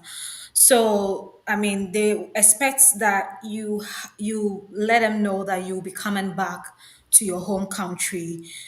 They don't want you to get all this expertise. If everybody comes here and get expertise and don't go back home to apply their skills back in their home country, how will their home country develop? We're always going to have the same thing, everybody moving out of the country, moving out of the country. So that is one of the key things they are trying to prevent. So obviously, if you don't let them have like you don't let them know that you have an intent of returning back to your home country, you are going to be denied. Hence the home ties, why they ask for the home ties, because they know with home ties, then you definitely will come back one way or the other. Okay, so since you mentioned home ties, what are some of the ways you demonstrated your home tie when you went to the embassy for your interview? My daddy had a hostel. Okay, We had a property. And okay. I was the one who was I was like a firstborn. If further questions had come up, I was going to say I was the firstborn. And then I'll be the one coming back to also manage, like take over my dad's, company, the hostel. So I had already given a home tie that aside my uncle, because my uncle's work is his work. But what belongs to my dad, if I am my daddy's child, then it belongs to me if he's also late. So that's how I presented the case. He was late, he had this, and I'll definitely have to come back to manage that. Yeah, I wasn't even asked about how I was going to, you know, like the expertise I'm going to gather, how I'll be coming back to apply it. But I just made sure I created, although in my preparation, I had said I was going to come back to take a role as as an assistant lecturer in my school, to teach this course. That was part of my submission. But, sometimes you go and they will ask you just 3 or 4 questions. Just today, a colleague of mine actually called me and said she went for an interview and got denied. Even with PhD, with full funding, she got denied. So So have you heard the denial, even fully funded people is touching them? yeah, So just take yeah. note of that. Fully funded PhD, but the person got denied. And Today, this is not the first time I'm hearing this. I know of friends personally that even got denied last year. Someone, MasterCard was paying everything, including his flight ticket. The person still got denied. He had to try in a different country before he got approved. So let's take note of that. Fully funded doesn't mean that automatically it's a done deal for you. exactly. Okay. So I'm bringing Solomon Ejenim live on stage so that he asks his question because he has a question for you. So Solomon, you are live on the Delali network. Kindly unmute yourself. You can turn on your camera if you want to and ask your question. Please, Hello, Delali, and your co-host. How are you? we are doing well by the grace. Oh, thank God. Yeah, last year I got denied because I took a loan from MPOWER to the tune of 72,000 US dollars. So the consular asked me, "How are you going to pay the interest on the loan? It's too huge." Then he said, "Oh, sorry, I can't give it to you." But this time around, I've been able to secure a visa, a scholarship of about 98% scholarship, Okay. and I've applied for my I-20. I'm now waiting for approval from the university. So I want advice for the second world war. How am I going to face it? Okay. So I think before we she can give you an advice, she has to know how you are funding for the remaining amount, how much is left. If you can give that information to her, Yeah, she yeah. I was given a scholarship of 25,000 US dollars out of okay, the 26,800. okay, That is the tuition fee. okay, So I'm left with the other expenses, and then it's up to the tune of 31,000. But I've been given a statement by my brother to the tune of 671,000, and I also have my own statement to back it. So I've requested for the I-20, waiting for approval. okay. So over to you, Usman. Okay, so I think I want to get something clear. When you first went to the embassy and you said you requested for 70 something thousand in loan, was it the same school you are current like the same school you are now going to? Yeah, yeah, yeah. It's the same school. It's the same school, but different campus with the same course. But with that campus, they offer a scholarship. When you get to that campus, they give you a scholarship. Are So you talking about Northeastern University in not Maine? not this thing, Portland, Maine. Yeah, Portland, Maine. Yeah. Oh my God. Why? I don't know how to say this, but if I want to be honest with you, when you went for the first Yeah, time that you had a loan of 70 something thousand, that was really huge. I yeah, don't know what's the program? yeah. What's the program, please? You said The program. What program is that? project management, masters, MS project management. Okay. So currently, what's your deficits? Uh, that is 31,000 US dollars. And now That's you are the no longer going with a loan, but you are going with whose statement? my statement, and my brother's statement, and my own personal statement. So how are you selling your brother? Or like what work does your brother do that your brother is going to cough out 30 something thousand dollars for you? And if you don't mind me asking, Yeah, can you give me an age range yourself? Don't give me your specific age, but give me an age range. I'm around from 40 to 43. I'm within that range. And your brother is going to fund your education. Yeah, but I also have my own personal. I've added my personal statement to it. How much do you have in your statement, if you don't mind me asking? Roughly almost 5,000 US dollars, and my brother's own is about 64,000 US dollars.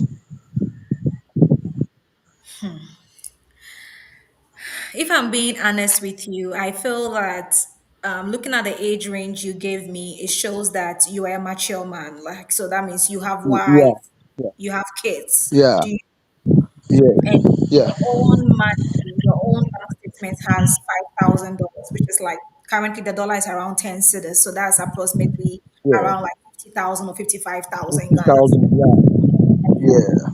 So if you have 50,000 for you personally, and you are saying that your brother and you, I don't think the story is good enough to present, if I'm being honest, because your brother might also have his own family he's taking care of, and you're also a family man. How are you going to take care of your family back home when you go? Do you understand?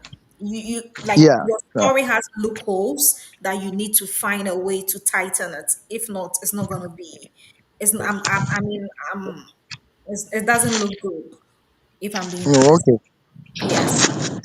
And okay. then also one thing about this whole process is that once you are denied, something significant has to change in your second attempt or when you want to go again. Because if there isn't any significant changes, they are not going to give you the visa. So in your case, you are still going with the same school, just that it's a different campus. So you are going to the Portland way. Yeah, When you just yeah. mentioned it, I knew the school you were talking about, and I actually even knew that it was that program because usually they give that amount of 25,000 automatic, you know, funding to people who apply to that, I mean, courses in those places. So it makes sense that they gave it, and that is just covering 90% of your tuition. But the cost of attendance, leaving your deficit around 30 something, that 30 something, whatever you're talking about, is someone's entire cost of attendance, even without scholarship. So if I'm a VO and you come to me and tell me that, my brother around my age, I don't see you, so I don't know how you look like. But if you look like, oh, someone that is like a family man, they will not buy the story that your brother, who is also, there is a high possibility that he is also a family man, is going to pay your school fees. Oh, okay. Please, you get it. Yes. So you need Yeah, to I get it. I get it. either you present him as a father, because as a father, your responsibility never ceases until you die. So if you have a child and your child comes that I want to further my education, although the age is still a bit high, I would rather say that if assuming you personally had about, let's say, $15,000 in your account, that would have been different. So that would have shown that you have at least enough for someone to support you, looking at the age gap. So I don't know if you could. Do you have an interview date already? No, I'm yet to receive my I-20 so that I'll book an interview. I'll book for an interview date. Okay. I mean, did you apply to other schools or you still stuck with the Yes, school? I did. I applied to so many schools. I had three admissions, but uh, most of them didn't give me scholarship. That's I had two giving me scholarship, and this I prefer this school to the other one. That's why I chose this one. The other one that gave you scholarship, how much did they give you? Yeah, they gave me about 14,000 out of 28,000. So you are supposed to So go with that school because one thing you have to understand is that your chances of getting a visa is really always slim, especially even if you've gone and you've been denied before, right? So you need to present a different school that has a low cost of attendance. Now, when you are able to enter into the US, you can choose to change your school. It is allowed. oh, okay, Do you understand? So that way you okay, are making it easier for the VO to approve you in the sense that you came with a huge deficit in your first attempt. Now you are coming with a school that has a low cost of attendance, and then you have some partial scholarship. You also have your own personal funding of $5,000, and then your big brother is going to. So now looking at this amount, if you tell your the visa officer, "Oh, my brother will be supporting me to pay these fees," even though I still don't buy the brother story, because yeah, even me sitting here, I don't buy the brother. So even if you can present like your brother or like your father paying that amount of money for you, then it's reasonable because it's not too huge. You get it? no, So I think you okay, really need to sit down and analyze this thing very well because I just don't want you I to hear. spend money again and go and you don't get it. The more you get denied, the more you have a case at the embassy, making things a bit difficult. Sometimes you now even go again with a full funding and they are not going to look at you. So Oh, sometimes we okay, just want to avoid going there multiple times, getting denied. okay, okay. Yeah, I hear. that's all can Uh, say for now. Sure. thank And you. I wish Thank you you all very the much. best. Yeah. Okay, Thank You're you so very welcome. Solomon, much. Yeah, Solomon, yeah. I'm I'm taking very you. grateful. There Yeah, is yeah. someone All right. backstage waiting. So, Yeah. Thank you. okay. So, Benita, you're live on the Delali network. You can unmute yourself. You can choose to turn on your camera, or you can choose to turn it off and ask your question. Kindly unmute yourself and ask your question, Benita. Benita, you are live. Okay, since Benita is not ready, let me Good just take. evening. Okay, good evening, Benita. Go ahead, please. Good evening, everyone. Good evening, Benita. Yeah, we can. I'm Yeah. just coming now. I didn't start with you guys Okay, from the beginning. Yes, I'm okay, just entering the life now. okay. Okay, my question. I don't know if someone must have asked the question I want to ask. That's why I said I'm just coming now. Is about this empower schooling and like someone that wants to school in Canada. Is it the same with schooling in US? Like the empower support, the loan, empower loan, yes. Is it the same with the one in US? Like the pattern, is it the same thing?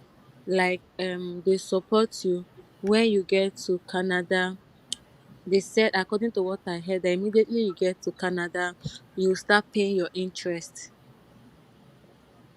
Yes, that's how it works. I Okay, mean, that's right. yes, whether you're in Canada or you're in US, is the same, I mean, repayment policy. However, it's also school dependent in the sense that if your school decide to ask Empower to disburse all the money to you at a go, then you are going to start paying huge interest once you start. In my case, my school asked Empower to just disburse half of the money that I needed for the fall semester. So when I started paying off my interest, I started paying from a low, amount before Oh, starting to pay off the huge amount in a way. Let me put it like that. So it's school dependent, but in terms of the repayment policy, it cuts across for all. I mean, whether you're in Canada or you're in the US. okay. That's nice. Thank you. But if somebody has the money to repay, why taking loan in the first place? No, yeah. I mean, that is because, the reason is that if you don't pay the interest whilst you are in school, already the money is going to accumulate and they are going to add charges to it. And you don't want to be paying more than you should because already whatever you've requested for, you're going to pay like times two of that money. So if you're not paying the interest of the loan once you're in school, it's going to be a problem. That's why you just said that you didn't join earlier. So I had mentioned that when you are trying to take the loan, you just have to ask for a little over $2,000 or $3,000 more than what you actually need. And based on that, you can use some of that money to start paying off the loan. I mean, and pay your rent and everything. And then once the money is also disbursed to Okay. the school would also take what they need and redisburse what is left to you so you can be able to use that. I also mentioned the fact that once you are using Empower, it is good to come in with at least some form of assistantship. So once you get to the US, or even before you get to the US, you have to look for on campus employment so that you can have that money to kind of help you with your living situation. Okay. All right, thank you. But I noticed that it's more of US than Canada. No, it's just because Empower supports more US schools because it's a US based company than it supports of Canada. But that doesn't mean that, I mean, there are so many people who are in Canada who also use Empower. I actually heard of Empower because initially I had wanted to go to a Canadian school, and that is how I heard of Empower. Yeah. Okay. All right, thank you. You're But in welcome. Canada, they don't do they do graduate assistantship, like something that you can use to help yourself with house rent and other expenses. I'll let the host take that because he is in Canada. He knows much about Canada. Yes. So Okay. with Canada too, I you am can get graduate assistantships in form of teaching assistantships, research assistantships, or administrative assistantships. The only difference is that it is very limited when it comes to Canada and bias or oh, skewed towards certain programs. Do you get it? But when you take the US like this, almost every program in the US, I would say, there are schools that you can get some form of funding. But when you come to Canada, it's biased mainly towards the STEM programs and some of the business programs, depending on the school. And when you look at the schools in Canada, like there are less schools in Canada Okay. as compared to the number of schools in the US. So when you are targeting assistantships, let's say teaching assistantships, research assistantships, administrative assistantships, your best bet is US or other good countries. With Canada, when your program is like a STEM program, then you can get like funding or sometimes agric. For example, my school like this, University of Manitoba, with they have a program, Masters in Agric and Agric Economics. When you get into that program, you are fully funded, you are given stipends. You don't pay anything as fees. There are people also into other STEM programs in my school that are fully funded as well. And not only my Okay. school, like the other schools in Canada here. Most funding situations that I've seen in Canada, they are for people who are into these STEM programs. It doesn't mean non-STEM programs don't also get the funding. They do get the funding, but the ones I've seen, they are limited as compared to like US. For example, US like this, most education programs are funded. You can even get overfunded. But when you come to Canada, it's only little of such programs that are funded. And you might even end up not getting a full funding or a full scholarship. So if you want to start this and your target is getting an assistantship, I advise you to work towards USA or other countries. You can give Canada a shot too because I believe there are still some few schools that you can look at and get some form of funding. We have University of Alberta there, University of Toronto, and we also have MasterCard as well. You can check out MasterCard. They partner with some of the schools in Canada here. And once you get that MasterCard funding, they are even going to pay your flight ticket as well. You don't even have Wow. to work. They'll give you money. Yeah, so just check those things out. So I'm taking you off now, Benita, because someone is waiting backstage to All be right. asked. Thank you so much. I appreciate. You're welcome. Alice, you are live on the Dalali network. You can unmute yourself and ask your question. And please, those who are waiting backstage, you can join us. Once Alice is done, I'll add you as well because we'll be wrapping up in a bit. Alice, go ahead, please. Oh, okay. Thank you so much for adding me. So I wanted to ask that how best can you explain the MPA loan repayment to the visa officer? I do have one. And then my next question is if your sponsor has changed, is that another reason for denial if you've been denied before? Thank you. Okay, so I'll take the second question before answering the first one you asked. So the first one, the second question was, if your sponsor changes, is that going to, affect your visa approval if you've already been denied before? And the answer is no.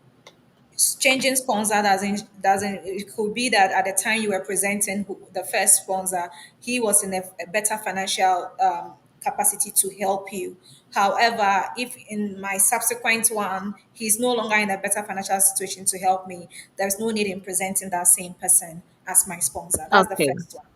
Now, with the repayments of the loan, I don't know whether you are now joining, or because we had already touched base on it from the beginning and said that once you go to the you need to craft your story in such a way that you let the VO know that you understand the terms and conditions of the loan, which is Okay. whilst you are in school, you will be what? You will be paying the interest of the loan. And then when you are done with school, you will be able to still pay the principal within the 10 years Mm, period that Empower gives you. So you have to present your case in such a way that you let the VO know that, oh, maybe I have this educational loan that I'll be using, and then whilst I'm in school, my mother, my father, my grandfather, my auntie is going to help me pay the interest of the loan so I could focus on my studies. After school, I'm going to return back to my home country, take a role as so and so in so and so company, and you'll be earning about, so you have to about how much you'll be earning when you are back and you are taking on, this position in your home country, and then based on this amount that you'll be earning, you are going to, for me, I said, I actually gave in percentage. I said I'm going to actually channel probably like 40% of this income I'm going to get towards the repayment of my loan, and it's going to, I'll be Okay. able to pay off the principal between 5 to 7 years after school instead of the 10 years that I'm given. So I've made the VO understand that I understand the terms of the loan without he or she having to ask me to explain the terms of the loan based on my submission. Thank you so much for that. You're welcome. So I'm taking you off. I have to give the opportunity to another person. So let me see. Caroline, you are live on the Delali network. You can unmute yourself and go ahead and ask your question. Pascal, I can see you backstage. I'll be adding you soon to also ask your question. Caroline, okay, if Caroline is not ready, Pascal, you can unmute yourself and ask your question. But if none of you are ready, I'll just have to take you off and project the questions I have here in the comment section so that we can wrap up. Okay, it seems none of them are ready, so let me just take them off now and project the questions we have here, about three of them. Then we call it a night because I have another meeting backstage in the next 20 minutes.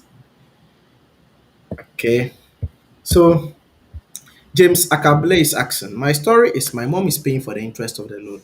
She's a cocoa farmer who currently manages my late father's 15 inches of 15, I don't know if it's okay, acres of cocoa farm, and makes an annual income of 120,000 Ghana cedis. Is this good enough? Annual income of 120,000 Ghana cedis. 120,000 Ghana cedis is just like let's say 12,000 or 13,000 US dollars if I'm right. Yes. So go ahead and answer him, please. Please take the question again for me. James Akable is asking, my story is my mom is paying for the interest of the Empower loan. She's a cocoa farmer who currently manages my late father's 15 acres cocoa farm and makes an annual income of 120,000 cedis. Is this good enough? No.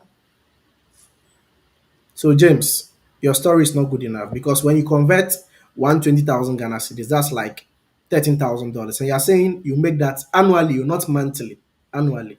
So, we don't think it's good enough. So, look at Yeah, the you story need to again. look at your story again. Exactly. So, you look at your story again. Okay. Irama Wilson is asking, with the GA jobs, that is the graduate assistantship, are they available on the various schools' website? And if yes, what are the requirements to apply for them? Yeah, so some schools have, I mean, mainly I'll talk about US because I don't know about Canada, but mainly what I know is that they have this handshake platform where they post, I mean, jobs on there. However, I didn't use the handshake route because, usually sometimes you are expected to pay an enrollment deposit before the school will launch you onto some of their platforms to have access to it when you are applying back home. So for this particular, I mean, situation, I decided to reach out to like different department. When I say like administrative department, it could be the uh, diversity, inclusion, and equality department. It could be the residential life. It could be the dining services of your school. These places, it could also even be physical facilities, where the physical facilities, they are in charge of like making sure the rooms or the hostels are clean, the campus is well, mowed, everything is. So you could reach out to such, go to your school's website and look for their email and send an email to somebody who works there and ask for, job opportunities. So sometimes if you don't have the link or you don't have access yet to the handshake, once they give you the link, they have like an internal link that you can still do the application from. And I happen to have done it through that internal link. Yeah, so and then when it comes to the requirements, you have to look at the job description, and then you have to look at yourself if you could do the job, and you have to tailor your CV. You have to write a cover letter. Yeah, you have to write a cover letter and then a CV and a reference. Those are the three main things you need when you are applying for the jobs on campus. So the cover letter has to speak about why you want to apply for that particular job, your experience in that field, why you think you can be able to play a major role if they should give you the job. And then also you make sure that once you do that, you tailor your CV to suit that. So I happen, because I did apply to different jobs. So in each job application, I made sure I tailored my CV to suit what I'm saying in my cover letter. And that is how I was able to get the job I'm currently doing. Okay, so Rama, you've heard that and try that option too. It might work for you. Then another question here with regard to having people in the USA, can that influence your chances of securing a visa? You don't have to tell the VO that you know somebody in the US. When I made that submission, I made it in such a way that I'm trying to say that when you get here and at least you know somebody, because as international students, finding jobs to do, like, jobs that you have to do without authorization, if you don't know anybody here, you can't get such jobs to do. Nobody's going to help you find those jobs. But if you know somebody here, the person could help you, maybe even get different documents to work and then gather some money. That is why I mentioned that if you don't have anyone, then it's best for you to try as much as possible to get an on-campus job. Even if it's a 10-hour job, you know that 10-hour a week job, you know that, oh, at the end of the week, or because in US most states pay bi-weekly. So at least, I mean, every 2 weeks you're going to get this money. And that money is going to help you support yourself in terms of how you're going to feed yourself, utilities here and there, your rent. And then the money you take extra from Empower, you're going to use that money to be paying the interest of the loan whilst you're in school. So that means that you're going to use the same Empower money to pay their interest. And you use the money you are getting from working, on campus, or someone linking you to a job. You can use that money to take care of yourself in terms of utilities, rent, and then food. Yeah. Okay, so let's take note of that. She's not saying you should go and disclose that you have role in the US, especially if the person is not playing any significant role in your application. And when I say significant role, maybe the person is not sponsoring you or the person hasn't filed for you before and your name is in their system. You don't have to Yes. disclose. Do you get it? Because sometimes it might have an impact, sometimes it might not. But just play it safe. Okay. Yeah, Then it's there are two always it's questions. Okay. always good to, I mean, not mention if you know somebody. Like he rightfully said, if the person has never filed for you, you don't need to mention the person at all. That is the best way to go about. Because the moment you know somebody here, then that means there is an intent that you want to be an immigrant, and this visa is actually a non-immigrant visa, which is not allowed. I have two final questions, then we wrap up today's session. I think this question you even touched on it. Mohammed Asharaf is asking, is life okay in the US with Empower loans? I think you've touched on this question already. So please, I'll entreat you to just find time, watch the full video, because right after this session, the recorded version will be on the Delali Network's YouTube channel. Just have time, watch everything from the beginning because she has touched on that. Please, my visa was denied, although I had a partial scholarship and an Empower loan. Although I have deferred my program to the next year, can I still use Empower as my source of funding? Okay, so once your visa is denied, and then you said you had a partial scholarship, I mean, this question is not really complete. We don't know how much scholarship you had, and we don't know why your visa was denied. It would have been better if you had come on live to ask the question so we could understand the situation and we could help you, in the best way that we could. However, what I'll say is that in going for a second attempt, that is not to say you cannot use an Empower loan. However, because you have already gone and you have been denied, something significant has to change in your story. So let's say you are going the second time and you are able to get a scholarship of maybe 70% scholarship. Maybe assuming your partial scholarship initially was just 20% or 30%. or let's say you change your school, you change your school to a different school, or you change the program and you are still able to get, like, let me say 70% scholarship, and you have, I mean, 30% that you have to pay on your own, then you can still apply, go with the Empower. In that case, it means that you have more funding, you have less deficits, and Empower can still cater for that, and so that you can just pay the interest of the loan whilst you're in school. So that, yeah, you can still go back to the embassy with Empower. You can, but you need to make sure your story is strong. Otherwise, forget it. Okay. What are your final closing remarks for prospective applicants who are preparing to put in their school applications as against next year fall, or next year spring, or next year summer? Looking at the terrain now, some of them are scared. Oh, Trump says this, Trump says that, funding issues. Like, what would be your general advice for people to get admissions, to get funding, and to also ace that visa interview when they go to the embassy, and what the future is like for their graduate state or their undergraduate state careers? If you can just give us something brief. I would like to end by saying that, I mean, you just have to put in the work. You need to put in the work. This journey is not easy.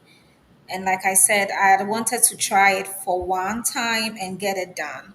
So it took me a lot of, research, sitting down, trying to navigate everything. It's not an easy thing, but once you put in the work, you're going to reap the fruit of your labor. I would also say that the major factor is God. It's God, because, or whatever you believe in, it could be Allah, it could be gods, it could be whatever. But you can't do this process without not involving whatever you believe in. And in my case, I believe in God. So I would say the God factor is huge. You need to pray, you need to commit everything into the hands of the Lord. I don't want to say this, but I actually went to the embassy before my interview date. I went there, I just went to myself familiarized with the atmosphere, just walked around, interacted with some people, asked few questions, just to be well informed, before going. So that is what I would say. I'll also add that scholarship is the best. However, it doesn't mean that if you don't have scholarship you are doomed. You can't come to the US. That is something I really want to debunk. I really want people to wake up and know that with or without scholarship you can still come and make it and survive. The major thing is survive, because when you get here, survival is the major thing. And if I'm able to do it, you can equally do it. Try to make sure that you establish relationship with your professors. That way, when you need recommendations, you don't need to be running helter skelter here and there to just get them to give you recommendation. And try and join groups, speak to people, speak to people, because we have people who have been through this process, or who might have even been denied, but they know more than somebody who is even approved. So speak to people and get answers. And once you speak to the more you speak to people, the more you get more clearer picture on how to present your situation. Don't go to the embassy with, oh, my uncle is going to pay, like, my uncle is going to pay my fees, and you are not selling your uncle well. Your story is only believable if you yourself believe your story. So in my case, I had to believe my own story. Even if they were lies, I had to believe those lies and present it in such a way that it made sense to the view. And that's how I got here. So in a nutshell, I wish everybody the best. Coming to the US, you see that opportunities are here. You see the advancements once you travel, but US is also not like, in heaven, like the media has portrayed it. I remember when I got here, the first thing I said to all my US friends, or my first encounter with people, I said, you guys need to thank your media. Thank your media, because your media has really projected you as a heaven. Bro, US is not heaven. There are cracked roads here. The same cracked roads we see in Ghana, that we say, oh, why this government has not done this government has not done that. It's not like what the media has portrayed it to be. That is all I'm trying to say. So it's not heaven. However, because the opportunities are here and the expertise you want to gather is here, it is worth coming, right? That is all I want to say. It is worth coming. So if you can, put in the work and you can get here. Thank you. Thank you, Lady Owusua. That has been a very insightful session for about 2 hours, 30 minutes now. I'm gonna call on you in some few months again. You come and talk about life in the US. And things people will have to know before they come in as an international student, but maybe in the coming month. And I want to say a very big thank you to all our followers and listeners. Over 300 people watching so far on all platforms, and that is very impressive. Please, if I've not touched on your question, if you've not joined us from the beginning, worry not. The recorded version of this session is live on the Delali network. Just go and look for it. Cracking the F1 visa code with Empower. Just look for that. Find time. If it is done data that you used to watch it, please watch it because sacrifices are important in this journey. You don't just do things haphazardly and expect a magic. But when you sacrifice, burn that midnight candle or oil or whatever, and put in the effort, trust me, it is going to work out for you because that is what we all did. And rejections are normal, they are part of the journey. For She's been sure. rejected like 5 times for school applications. Your host has also gotten several rejections before finally being in Canada. So when you're rejected, do not despair, do not give up. And before I sign out, don't forget to like, share, subscribe, and invite friends to follow the Delali Network so that we can continue what we are doing for free. Take care. Yeah, hold Enjoy on your a evening. second, Sly. Okay. Somebody said, Okay. how can I join mock sessions, please? I'm not in the group. I just saw the link. So I don't know how best we are going to do this, how Okay. to So, share this so what platform. I'm So going to whether we are do going to is create a new platform, because I know the other platforms are full, but if we could still create a new platform where people could just be on, and then once it's mock session, we could put it there for them to get all this experience that you guys have, to be able to make their story a much the, better one to the get their good thing business. is that the Telegram platform carries like more people. So Okay. after the session, just check under the recorded version of this video. You will see that the Delali Network will make a post and it will include the Telegram link. Just join the Telegram page. Anytime it's time for our mock sessions, you will see mock interview session. That's the subject or the topic or whatever. You will see links attached, a link attached to it with instructions. Just click on the link and join. Listen to the story of others, add your name as well, your details, and try the interview, and will help you perfect or shape your story before it's time for your interview. So I would say, do have a lovely evening or a lovely day wherever you are. Take care, and I love you all. Bye bye.